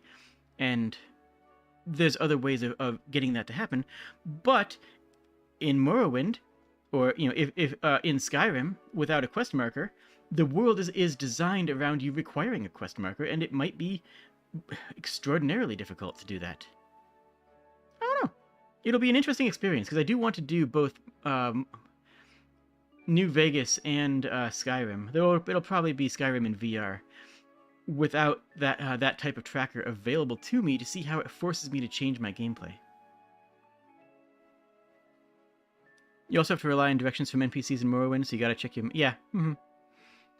But again, that forces you to engage with the world, and there is something to be said for making the players engage with your world. If you trust your players, trust that your players want to engage with your world, because those that do will fall in love with your game. You know? One thing I've always said in every single one of my game design streams has been trust your players. Trust your players because the players are going to want to play your game and engage in your world. And if they don't have, but they'll also take the easiest path. Trust the players to want to engage with your game, but also make them. Like, the players are going to take the path of least resistance.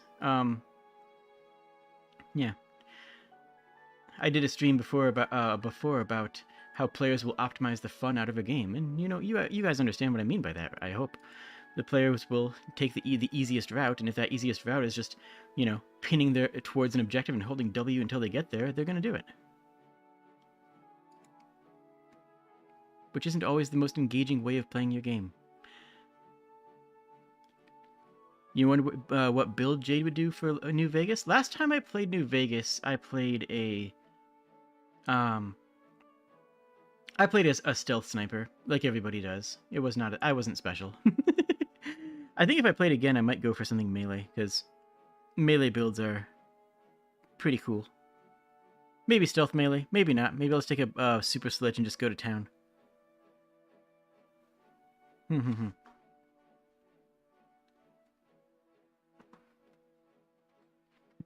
I mean, stealth snipers is fun, Is it boring? Is it basic? Well, honestly, yeah. I'm not going to pretend it isn't. But that doesn't mean it's not fun. I mean, there's a reason that people like playing that. There's a reason that every Skyrim build eventually devolves into a stealth sniper, and it's not because it's necessarily the best way to fight. It's just because it's enjoyable. It's relaxing, I've said before that sniping games like Sniper Elite and Ghost Warrior Contracts are relaxing. They're puzzle games, and sometimes if you're in a world like Skyrim, you just want to snipe somebody out to get the kill and yeah, there's a different. It doesn't feel like combat in the same way. You know what I'm saying? It doesn't feel like you are running out into the world and punching down walls. It feels like you are solving a puzzle, and sometimes that's good. You met a guy who optimized the fun out of his own gameplay, modifying his stuff in Warframe to nitpicking dinos. Made it boring to play with him. Fair, yeah. It's very easy to do and very common. XCOM is another example. That's actually where that quote comes from. Was one of the developers on XCOM said that, is that the players will optimize the fun out of the game. Yeah. People either going to Reddit and finding what the optimal build is instead of the viable build, or just ruining their own fun. Ruining their own exploration and their own ability to engage with the mechanics on their own level because, well, they're too interested in... They become more interested in either what Reddit says is right, which is its own problem, and I have a big problem with that. I did an entire stream on that. Or what's easiest. And sometimes when a game doesn't have an easiest, like Monster Hunter or Dark Souls, is where you get the whole get good scenario, where it's like, how do I beat this? I want an easy way to beat this monster. It's like, no, the easy way to beat the monster doesn't exist. You learn the monster and you fight the monster. That's how you beat it, buddy.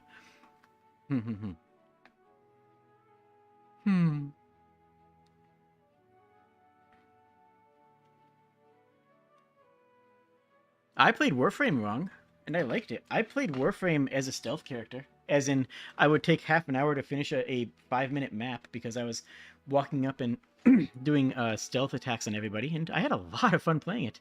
Then I realized that playing that gateway would make the game cost, 60 billion hours to progress anything at all, and it's like, no thanks.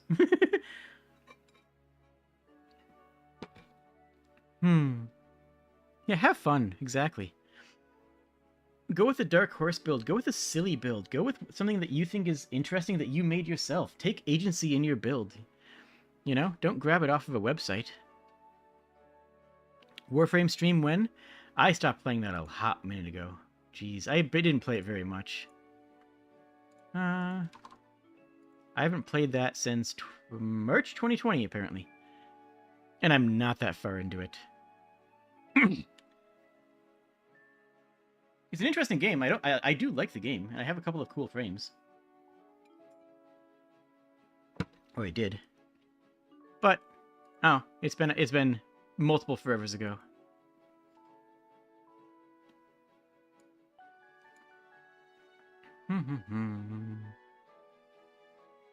Maybe you can show me your shenanigans. That'd be kind of cool. Warframe stealth is just killing everything in the map because there are no witnesses. Yeah, and honestly, I had fun doing that. I had fun just sneaking around like a little git.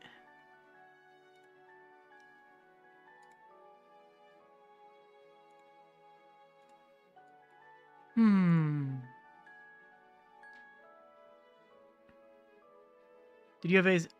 Let's see here. Did you guys have any other thoughts or brain thinks? Oh, here we are. Hello, test name. Anybody else, when they see someone who's deep in their transition, initially feel happy with them and then feel dysphoric because you'll never look that good? Ouch. What I can say is that it takes time, but you can get there too. I mean, you have to start. If you really are dysphoric and want to start, then taking the steps to start is not easy. But yes, I absolutely understand that. But you can get there. I mean, I didn't start my transition until I was extremely, until I was very old. But now I'm actually proud of my body, which is weird. Like, I've never been proud of my body at any point in my life, and for most of my life, I had just resigned myself to say, you know what, this is just my body, whatever. I had abandoned my body. I had abandoned my body because I didn't like it. It didn't feel like me. And now I've realized that I've realized what I want. I've realized who I am and what I want and what steps are there to get there, and I feel a lot better about myself. And streaming has helped a lot because one of the things I've always been most dysphoric about has been my voice because, well, I don't have a femme voice. I don't have, a feminine voice, and I will always be clocked off my voice. But now I feel happy about my voice because, in no small part because of streaming. Your folks will not be happy at all if you start, so... I mean, it's not... Unless you're living your life for your parents, that doesn't make as much of a difference as you might think. And if you're still living at home, then, okay, yeah. If you're living at home, either things are tough enough or you're young enough that you might need to take those steps out on your own first, because you'll have to do the steps of transitioning on your own. So, but if you are, if you have your own place, then what your parents think of your transition isn't really material, frankly. It's you. It's you and your body, You need to be happy and proud of yourself. And you can be, frankly. They won't kick you out, but life will be a lot tougher with constant reminders of how bad of it... Well, I would suggest striking out on your own with whatever that means. I don't know your situation, and I don't know how hard that would be, but you're not going to live with your parents forever.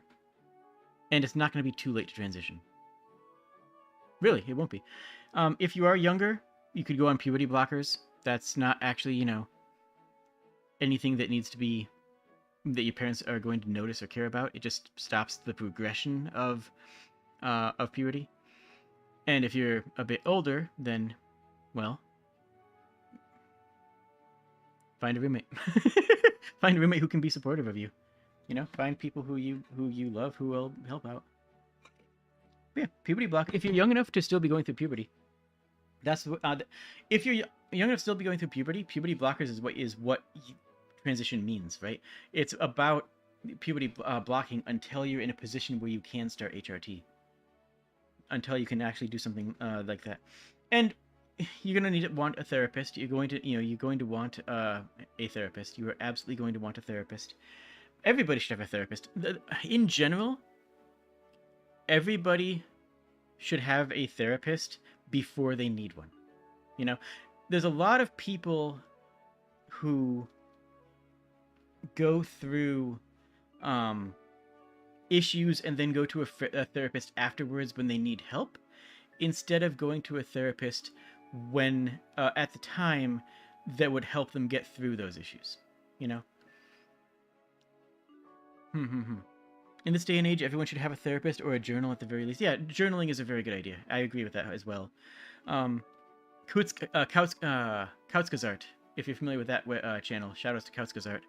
They have done multiple videos on journaling and on gratitude journaling that are very useful and very good. I do recommend that people do that. But yeah, regardless of what kind of therapy it is, whether it's, transition therapy or burnout therapy or couples therapy or like if there's some sort of therapy, like, don't wait until things have gone so bad that you need it. Reach out to a therapist to help you get through it. There's this weird stigma for therapy, and it really shouldn't exist. Therapists aren't there to. Therapists aren't even there to fix problems. They're there to give you guidance, and you want to go to a therapist before you need to go to a therapist. That's ideal, to help you get in the mindset so that you can work through things, rather than go there after you've already had a breakdown. But as far as being here, there isn't a stigma. There's just no therapist. That's interesting. If you look at local nearby major cities, there's probably one. But either outside of that, online, you can find online therapists. I mean, I'm not one. To clarify, I'm not a therapist, but you can find an online therapist who will work with you one-on-one and help you work through your problems. And help you get to where you need to be. And as far as 22, like, yeah, that's very young. There's plenty of time. I mean, I didn't start transitioning until I was drastically older than that, and I'm already happy with my body, and it's been only a couple years.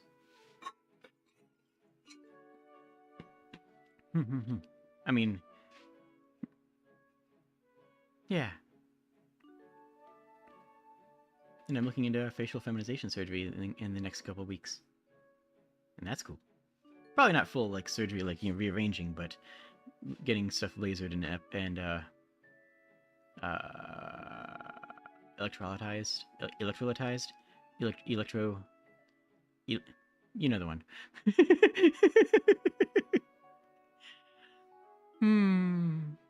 Emergency cuddle session, yay! But yeah, don't sweat. Keep in mind that the family that you find can be as important as the family that you were born to. You were not given the choice to be born to your parents. And likewise, they don't have to be the commanding part of your life for any longer than you want them to be. They will help you grow up. They will help you leave their nest. And once you leave their nest, you can do whatever you want. Once you leave their nest, then it's your life to live. You don't even have to, I'm not saying cut out your family. I'm not saying that. But if your family's not supportive, you don't need to feel obligated to spend time and mental effort and pain, frankly, of dealing with them if they're not supportive. You know the phrase "blood is thicker than water"? Do you know what that phrase actually means? Because it's not what you think it is. Blood of the covenant is thicker than the water of the womb. It literally means that the blood of the covenant, blood of promises that you make in your life, the choices and people that you meet in your life are more important than the people that you were born to. Blood is thicker than water. The blood of the covenant is thicker than the water of the womb.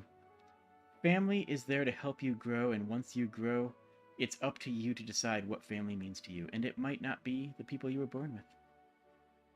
And that's okay.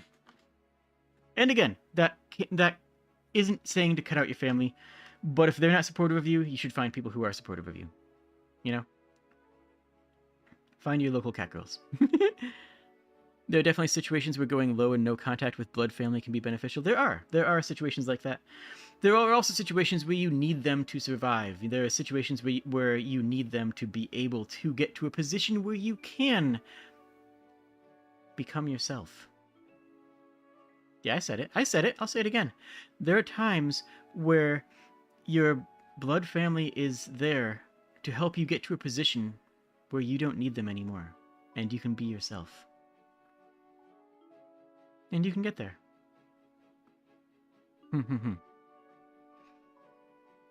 It's not an easy choice to make. And I think you'll find that once you are... So at least for me, I've never gotten along terribly well with my mom. After I left home and I got my own apartment, she visited and she started something and I said, leave. And she looked at me like I was, crazy. And I said, this is my home. You will not say this to me in my home. You are not welcome here tonight. Leave. And you know what? She's fussed and pouted about it, but she did leave. Because, didn't have much of a choice. You know what? My relationship with my mom got a lot better after that. After that night, she realized that I wasn't her kid anymore. She realized that I wasn't just some kid that they could push around.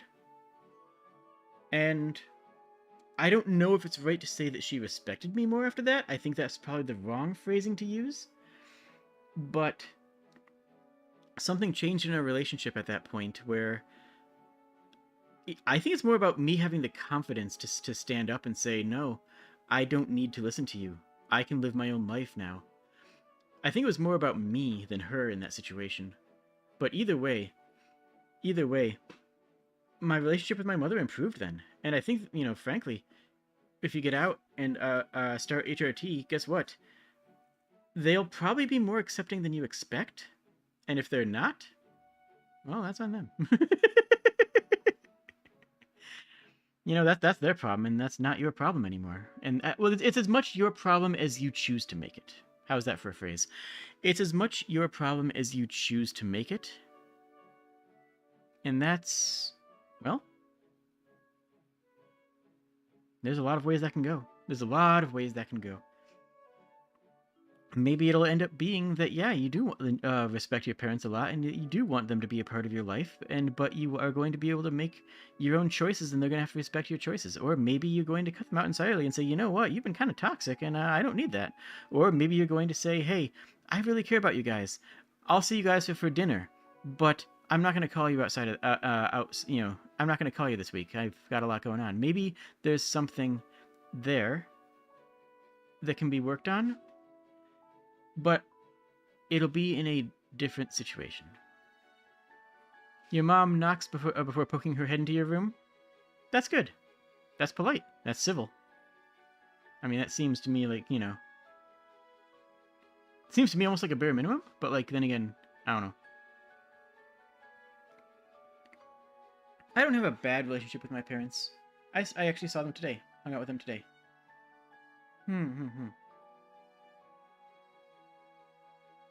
Yeah, they're nice, but they don't control me. I don't let them. And I'm happier. I'm a happy person. I genuinely am happy with who I am right now. And, well, it took me a while to get here. And I'm not going to say it's easy. I'm going to say it's worth it. Because it ain't easy, but it is worth it.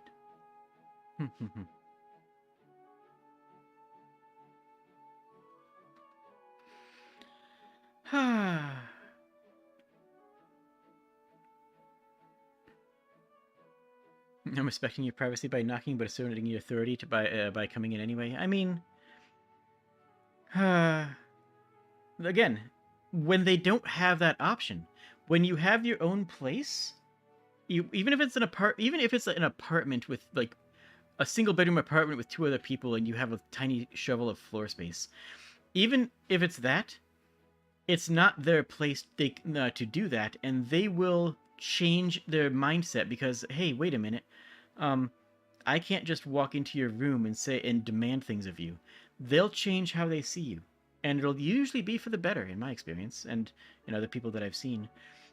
And once you reach that threshold, then things like starting your own HRT or starting your own relationships that your parents might not agree with, doing stuff like that becomes viable in a way that it can't be when you're under their roof. And once that becomes viable, you can become happy. And friends, you're worth being happy. You are worth being happy. You are worth being happy. You deserve happiness, and you deserve the ability to fight for your own happiness. Oh. I don't know if I'm breathtaking, but I am happy. And that's taken a while.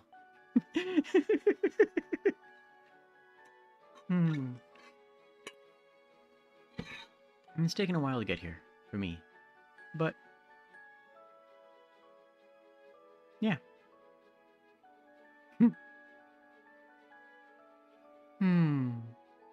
You deserve happiness. I'm talking to you directly. Every single person in chat, I am talking to directly. You are worthy of happiness, and you deserve to be able to chase your own happiness.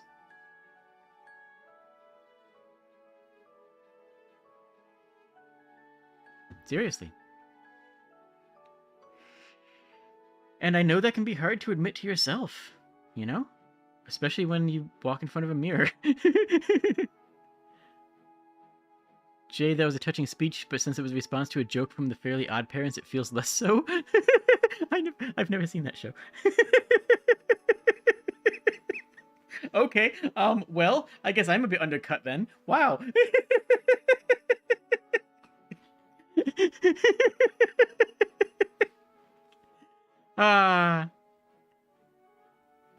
Welp. I'm not sure how to respond to that, actually.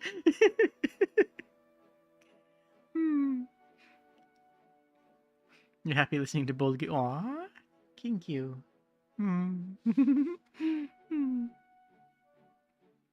Harakata.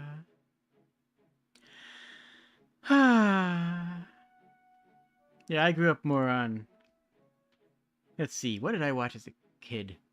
You Can't Do That on Television. Hey Dude. Reboot. Pokemon. Dragon Ball Z. That was kind of what my... Sam and Max Freelance Police was one that was the greatest cartoon of all time. And aside from Batman the Animated Series, which was also incredible. That's kind of what I went up with. Tiny Toon Adventures, stuff like that. I'm old. You haven't heard the name Reboot? No, Getty, listen. They rebooted Reboot. Freakazoid was amazing. They made a reboot of Reboot.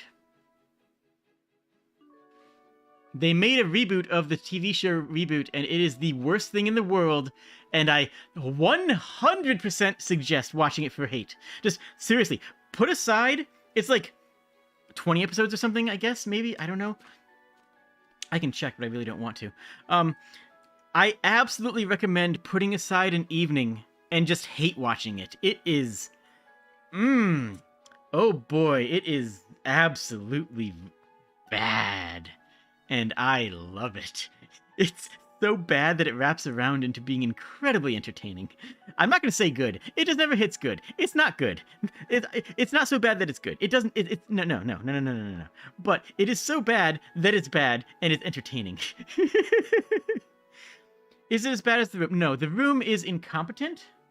That's different. That's a different type of badness, what's a good example? It's bad like...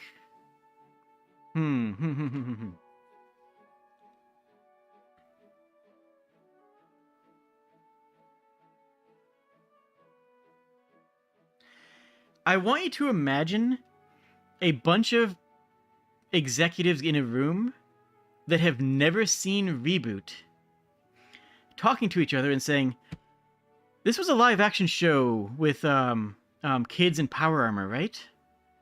Yeah, I think so. Okay.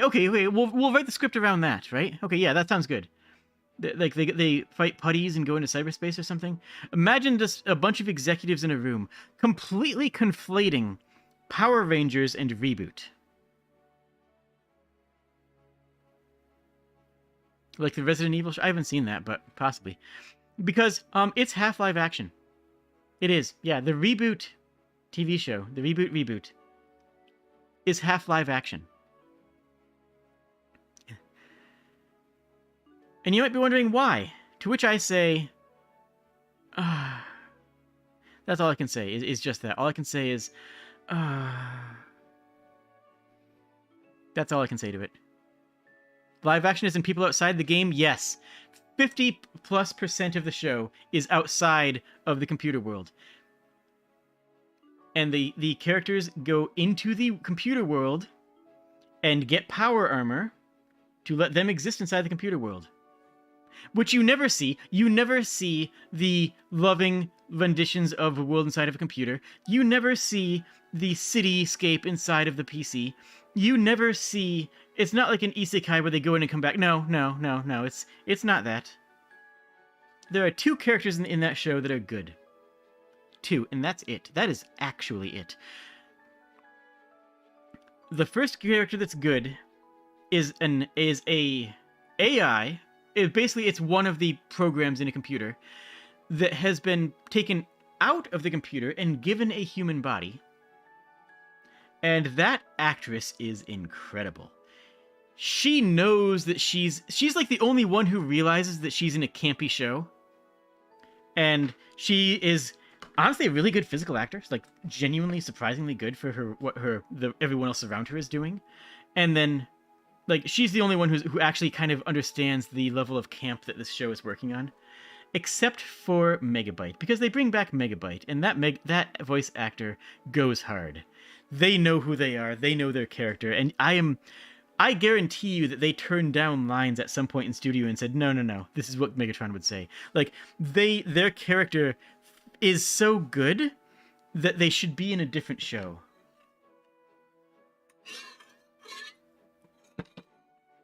Everyone else in the show, all the main characters are just... Oh my goodness. Just watch it. Watch it and let me know. Come back to me. Come back to me and let me know what you think. Megabyte plays this role like he loves it, like Dracula from Castlevania. Yeah, actually, that's a really good comparison. Yeah, pretty much. Exactly that. And the AI girl, whose name eludes me at the moment, she knows that she's in a... She knows that she's just there for a good time. She's there to be camp, and she camps it up, and it works. It just works.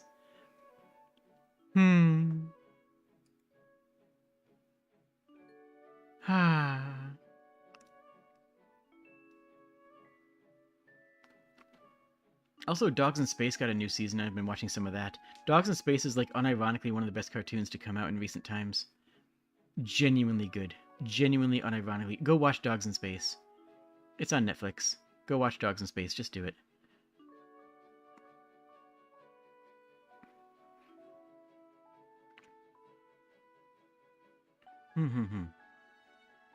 There's a couple things I need to catch up on. I need to catch up on Bee and Puppy Cat.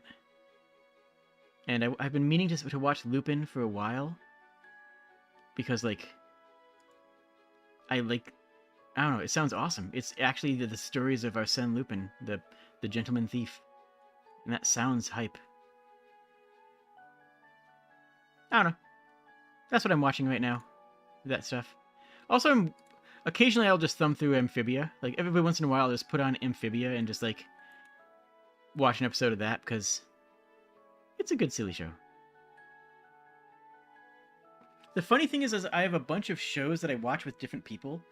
So, like, I'm watching Cyberpunk with one person, with one friend, and, like, I'm watching, and, like, I'm watching another show with somebody else, and it's like, I'm what shows I'm watching is kind of dependent on who I'm hanging out with of the day, which is a weird way to live your life, I guess. Kind of want to watch the 3rd season of Dota, but I didn't like how the direction they took in the 2nd season. What am I watching? If you want to watch anything for a community night, like real talk, perfectly real talk, if you want a series to be done in community night, just reach out to Sapphire on the Discord. Like, we've been watching Cowboy Bebop in the community nights, and when that's done, we'll probably be watching Serial Experiments Lane. And, like, after that, it's open to whatever. You know, we have a bunch of different options. Fist of the North Star is pretty violent. I mean, it is, but, like, I don't know, it's up to Safi. No, I've seen it. I've seen Fist of the North Star. I know that. I know this. That was more of a general statement, though, you know? That was more of a comment of comment making. Sometimes I make comments that are comments. It's true.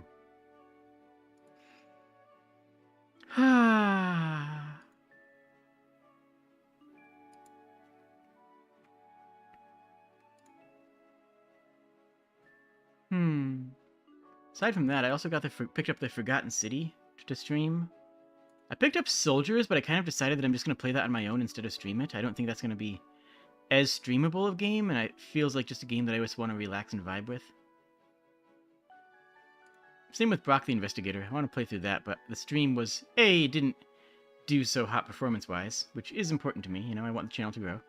And on top of that, it was just like, it wasn't really a stream game, but it's a really good game, so I'm going to play more of it. And I still play a lot of Bloons. I might stream more Bloons sometime, but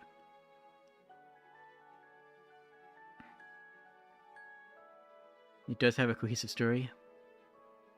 Which one? Which one has a cohesive story? So I just Yo, Bloons! Yo! Bloon streams are comfy. They are, and I am comfy sometimes. I like doing comfy streams. And Bloons is a very relaxing game. I like to do story-based games. I really do like doing story-based games on the channel. But, like, what my plan is to keep up what I've been doing on the channel, and then do more streams on Twitch that are non-story based, right? Like where I can play Bloons or Valorant or, I don't know, anything I'm in the mood for, frankly. And that'll be more of a variety thing, whereas YouTube is still going to be my best content, and it's going to be my story-based content.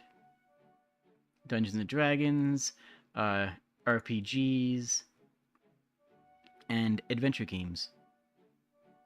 Yeah, YouTube has been and will continue to be story-based things. I'm going to be doing Breath of Fire 2 as well, and Final Fantasy V, which I'm really looking forward to streaming. Final Fantasy V is about trans rights. I mean, it kind of actually is. Final Fantasy V has a transgender character. Fun fact, as a main party member. Ferris is trans mask. No question. Like, it's canon. It's literally canon. They even have a scene of him yelling at his father when his father dead names him. Like, that's in the story. That's literally the story. It'll be hard for me to do because every translation that I've had of Final Fantasy V has used she, her for Ferris because, well, that's just how the world was when the things were translated. But, like, straight up, the character is trans mask. It's very evident. And in the Japanese version, they use he, him pronouns. Like, they just straight up do. Oh, why are these new games putting politics? No. It's there. It's always been there. It always will be there. We've always existed, and we always will exist. Ferris, the pirate captain. That is exactly correct. Ferris, the pirate captain, who is trans mask, and yeah, they go through a lot of important story beats about that. And yeah, and their crew accepting them, and their parents not, and you remember the campfire scene? Yeah, it's a very powerful and moving story, and I love it. And that's part of why I need a new model, is because my my reactions, my facial expressions, my thoughts aren't conveyed well enough on this model for me to play something as emotional as Final Fantasy V. You know? So that's why I'm so excited for this. Like I said, early December. And then Illusion of Gaia, probably will be the first game on that, alongside, I don't know what. If I'm doing Illusion of Gaia, then the other thing it's alongside should probably be something a bit more action-y, action-adventure-y.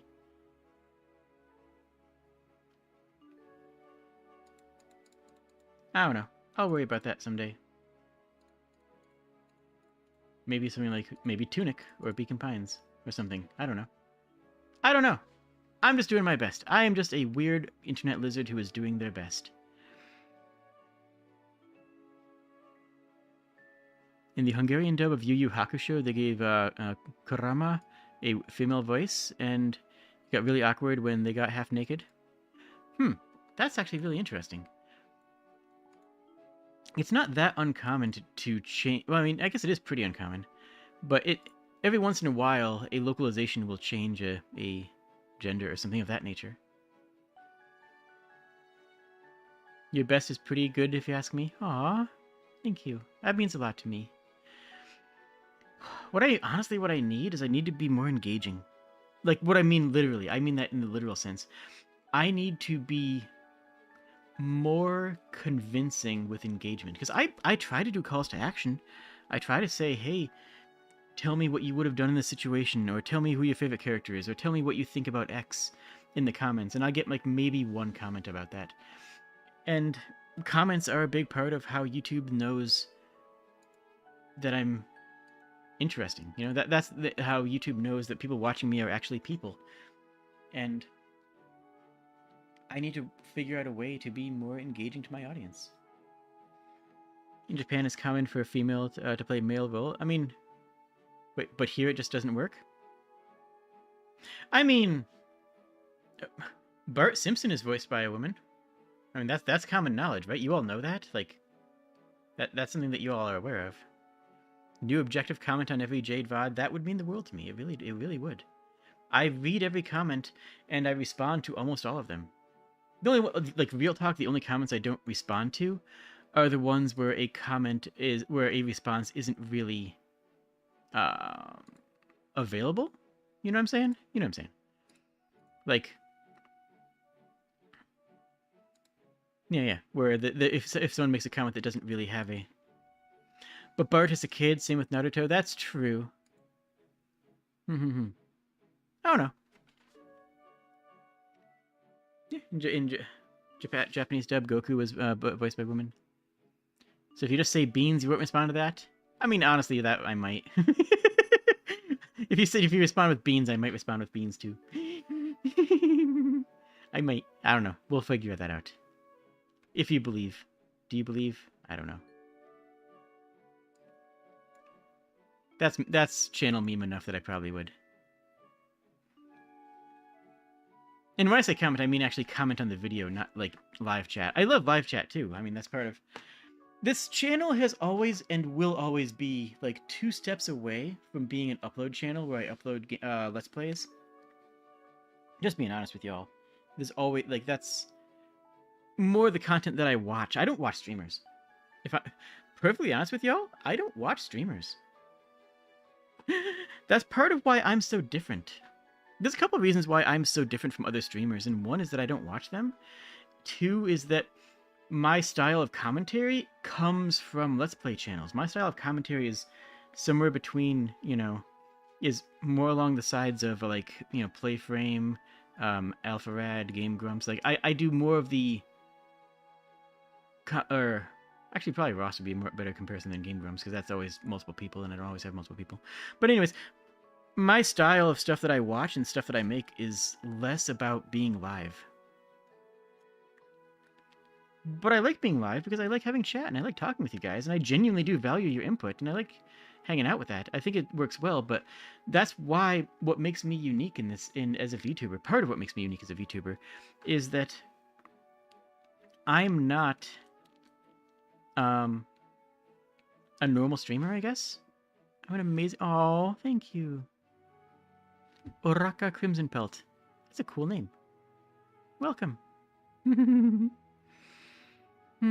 But the funny thing is, like, I can look at my favorite channel, my favorite YouTube channel, and I don't, like, comment on their videos. They don't know I exist, despite them being my favorite YouTube channel. Like, I can't say that I'm different for, stuff that I watch. So if you're watching this, is the VOD, I appreciate you.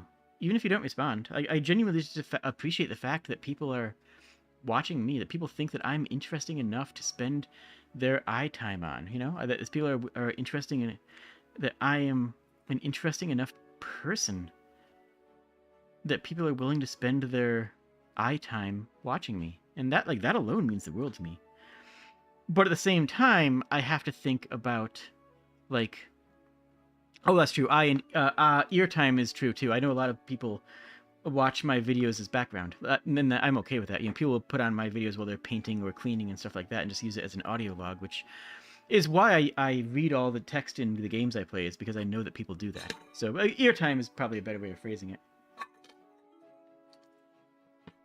But yeah, it's one of those things where I appreciate anybody who watches me. I genuinely do appreciate every view, but I also have to pressure for engagement, because that's how I'm going to grow on YouTube. And I'm going to make a much bigger push when 2.0 hits. I haven't been pushing stuff lately. I've just been sort of, hopping on and saying words. This stream did well, and I didn't even promote this. I didn't even, usually I go through my Discords and go through, a half dozen Discords where I use the different self-promotion channels. Aw, Tuzzy Goodbean. You like my knowledge on video games? I appreciate that. Yeah. So a lot of my style comes from Playframe. Real talk. I'm just being honest with you. If you watch them, you don't need me anymore. But they're a channel that I watch regularly, and that I like their content. And the guy who does that is a former Pixar animator, and he always, even if he's not talking about animation, he always adds a little bit of expertise in his comments. You can always tell that he's talking from a place of understanding about the games industry. He's always talking in a way that you say, okay, with injecting a little bit of thought and criticism and a little bit more deeper commentary than just, haha, that guy is hot. And I like that, and I try to emulate that, and I try to be that, because I also am that. I've been in the games industry. I've been in, the industries that I talk about. So, that's what's important to me. And I know a lot of VTubers aren't. A lot of VTubers are, half my age. Literally, a lot of VTubers are half my age and don't have the expertise. And yes, everyone in Hades is hot. It's true. And I think that it becomes more difficult to come up with commentary if you don't have a background in what you're trying to talk about, and living a life that's been experience rich, which I'm blessed to say that mine has, gives you more to talk about, gives you more things to just gives you more words to say, just gives you more things to say that might be interesting to somebody. And, well, people ask me, how do you, what's the first thing you need to, how do I become a VTuber? And it's like, well, get a degree in acting, and work an improv job for several years, and then work in the games industry for several years after that. Well, no, I'm not actually saying that everyone should do that. What I'm saying is that what makes me a streamer isn't the path that everyone else can take. It's like, that's not saying, what should I, what did you do to become a streamer? It's like, well, the path that I took isn't to most people yet, or they haven't gotten there yet. Either way, and it's totally fine. Totally, people can get there eventually, and people can do good content without having lived the my experiences. Obviously, it's like there's incredible content out there, but that's also what makes me unique, because I am me, and I am unique. Does that make sense? I don't know. Does years of watching Whose Line Is It Anyways count? Absolutely. Whose Line Is It Anyway is an amazing show because those are warm-ups. Those are improv games. Those are games that we literally played in college to practice improv. Like, all of Whose Line Is It Anyway is literally just showing the world these silly improv games that you did for fun in college. I loved it. You got to meet Ryan Stiles and Colin Macri in person? That's awesome. Absolute masters of the craft. Absolute masters. I have nothing but the utmost respect for them. As far as the question of does 25 years of playing video games count towards the goal, not on its base level, but playing games to analyze them is different from playing games to enjoy them. You know? You should play game if you want to be in the games industry, you should play games you don't like. Seriously, you should play games that you don't enjoy so that you can think about them and think about what you can take away from them and why you might like something or might not like something. I mean, I'll tell you right here, I hated Until Dawn. I mean, I don't even think this is going to be a surprise to anybody. I had a wretched time playing Until Dawn. I did not enjoy that game. But you know what? I learned it's not a bad game. And one thing I'll encourage all of you to do right away is recognize that good and like are two very different states. And we all know that in our brain mind, but it's so easy to play a game that we don't like and to say it's bad. Or to play a game that we do like and say it's good. I will gladly say that there are games that I like that are bad. I mean, like, real talk, I have games that I love that I fully acknowledge are bad games. And flip side of that, exactly. I will fully acknowledge that there are games that I don't like that are very good. And that's where Until Dawn is. It's a good game. I hate it. It's not for me. But that doesn't mean that it's a bad game. And I learned a lot from playing it. I learned a lot about what the developers were doing and what the developers were trying to teach me and trying to present to me while playing that game. So it was still a good experience to have, even though not my jam. But people got to hear scared kobold noises, and I got to experience something that I would not have experienced otherwise, and I got to learn. You know? Bad games are, to me, an enigma as I spend several hours trying to get what the programmer's mind and logic are. Yeah. I think that's important. I think that's valid.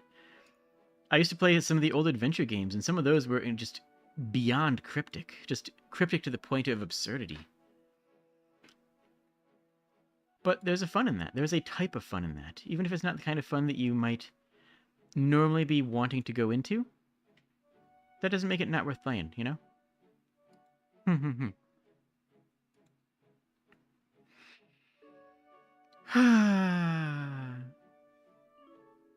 Should hand you one of these old adventure games. Maybe we can trade off old adventure games. I'll hand you a copy of Normality. See what you think of that one. Oh boy, is that one a trip. Enigmatis is a really good example of that, actually. It's a game that we're probably going to play a little bit of next week. I don't know how much of it we'll play, but that we'll be getting back to Saga 3 soon. Not that I think anyone cares about that, other than me, but we'll be getting back to Saga 3 soon. But next week we'll play a little bit of Enigmatis for 2 or 3 streams, and that'll be interesting. A game that nobody has really played, nobody cares about, nobody's thought about. But boy howdy, it's a trip. It's a good game that is well handled that you've never heard of. So look forward to that. Tomorrow will be more, tomorrow is Sunday. I do nothing on Sunday. Maybe I'll do like balloons or something if I'm in the mood. Probably not. I'll probably just fall asleep and I mean, I don't really exist when I'm not live, you know? Like, I don't really exist if no one's perceiving me. So, you know. Hmm. I think this is a good place to call out for tonight. This has been a very good... This has been a good stream. I've enjoyed talking. I am so, so excited for showing off all the 2.0 things. Trust me, I am making a bigger deal out of this model reveal. And this model reveal is like, you know, a good 2 years coming, right? This is, well, way overdue. But I am making a very big deal out of this model reveal. And I do hope that all of you will help me promote it when it comes. But that should be early December. And that is going to be just... Oh, it's going to be incredible. And then... It'll also be a huge burden off my shoulders because... Well... You'll understand. But, yeah. I love all of you. Thank you for being wonderful. Thank you for being incredible people. I am honestly going to go relax and smile because, well, I'm proud of myself. I'm proud of how far I've gotten, and I know I can keep going. The dream is to make this full-time. And I don't know if I've said this live, but the target number is 30,000. That's the point at which this can be a full-time job. And I'm a long ways away, but you know what? I'm committed. I'm committed and I'm going to keep going and I'm going to get there. So, thank you all for being a part of this grand experiment. For being a part of my life.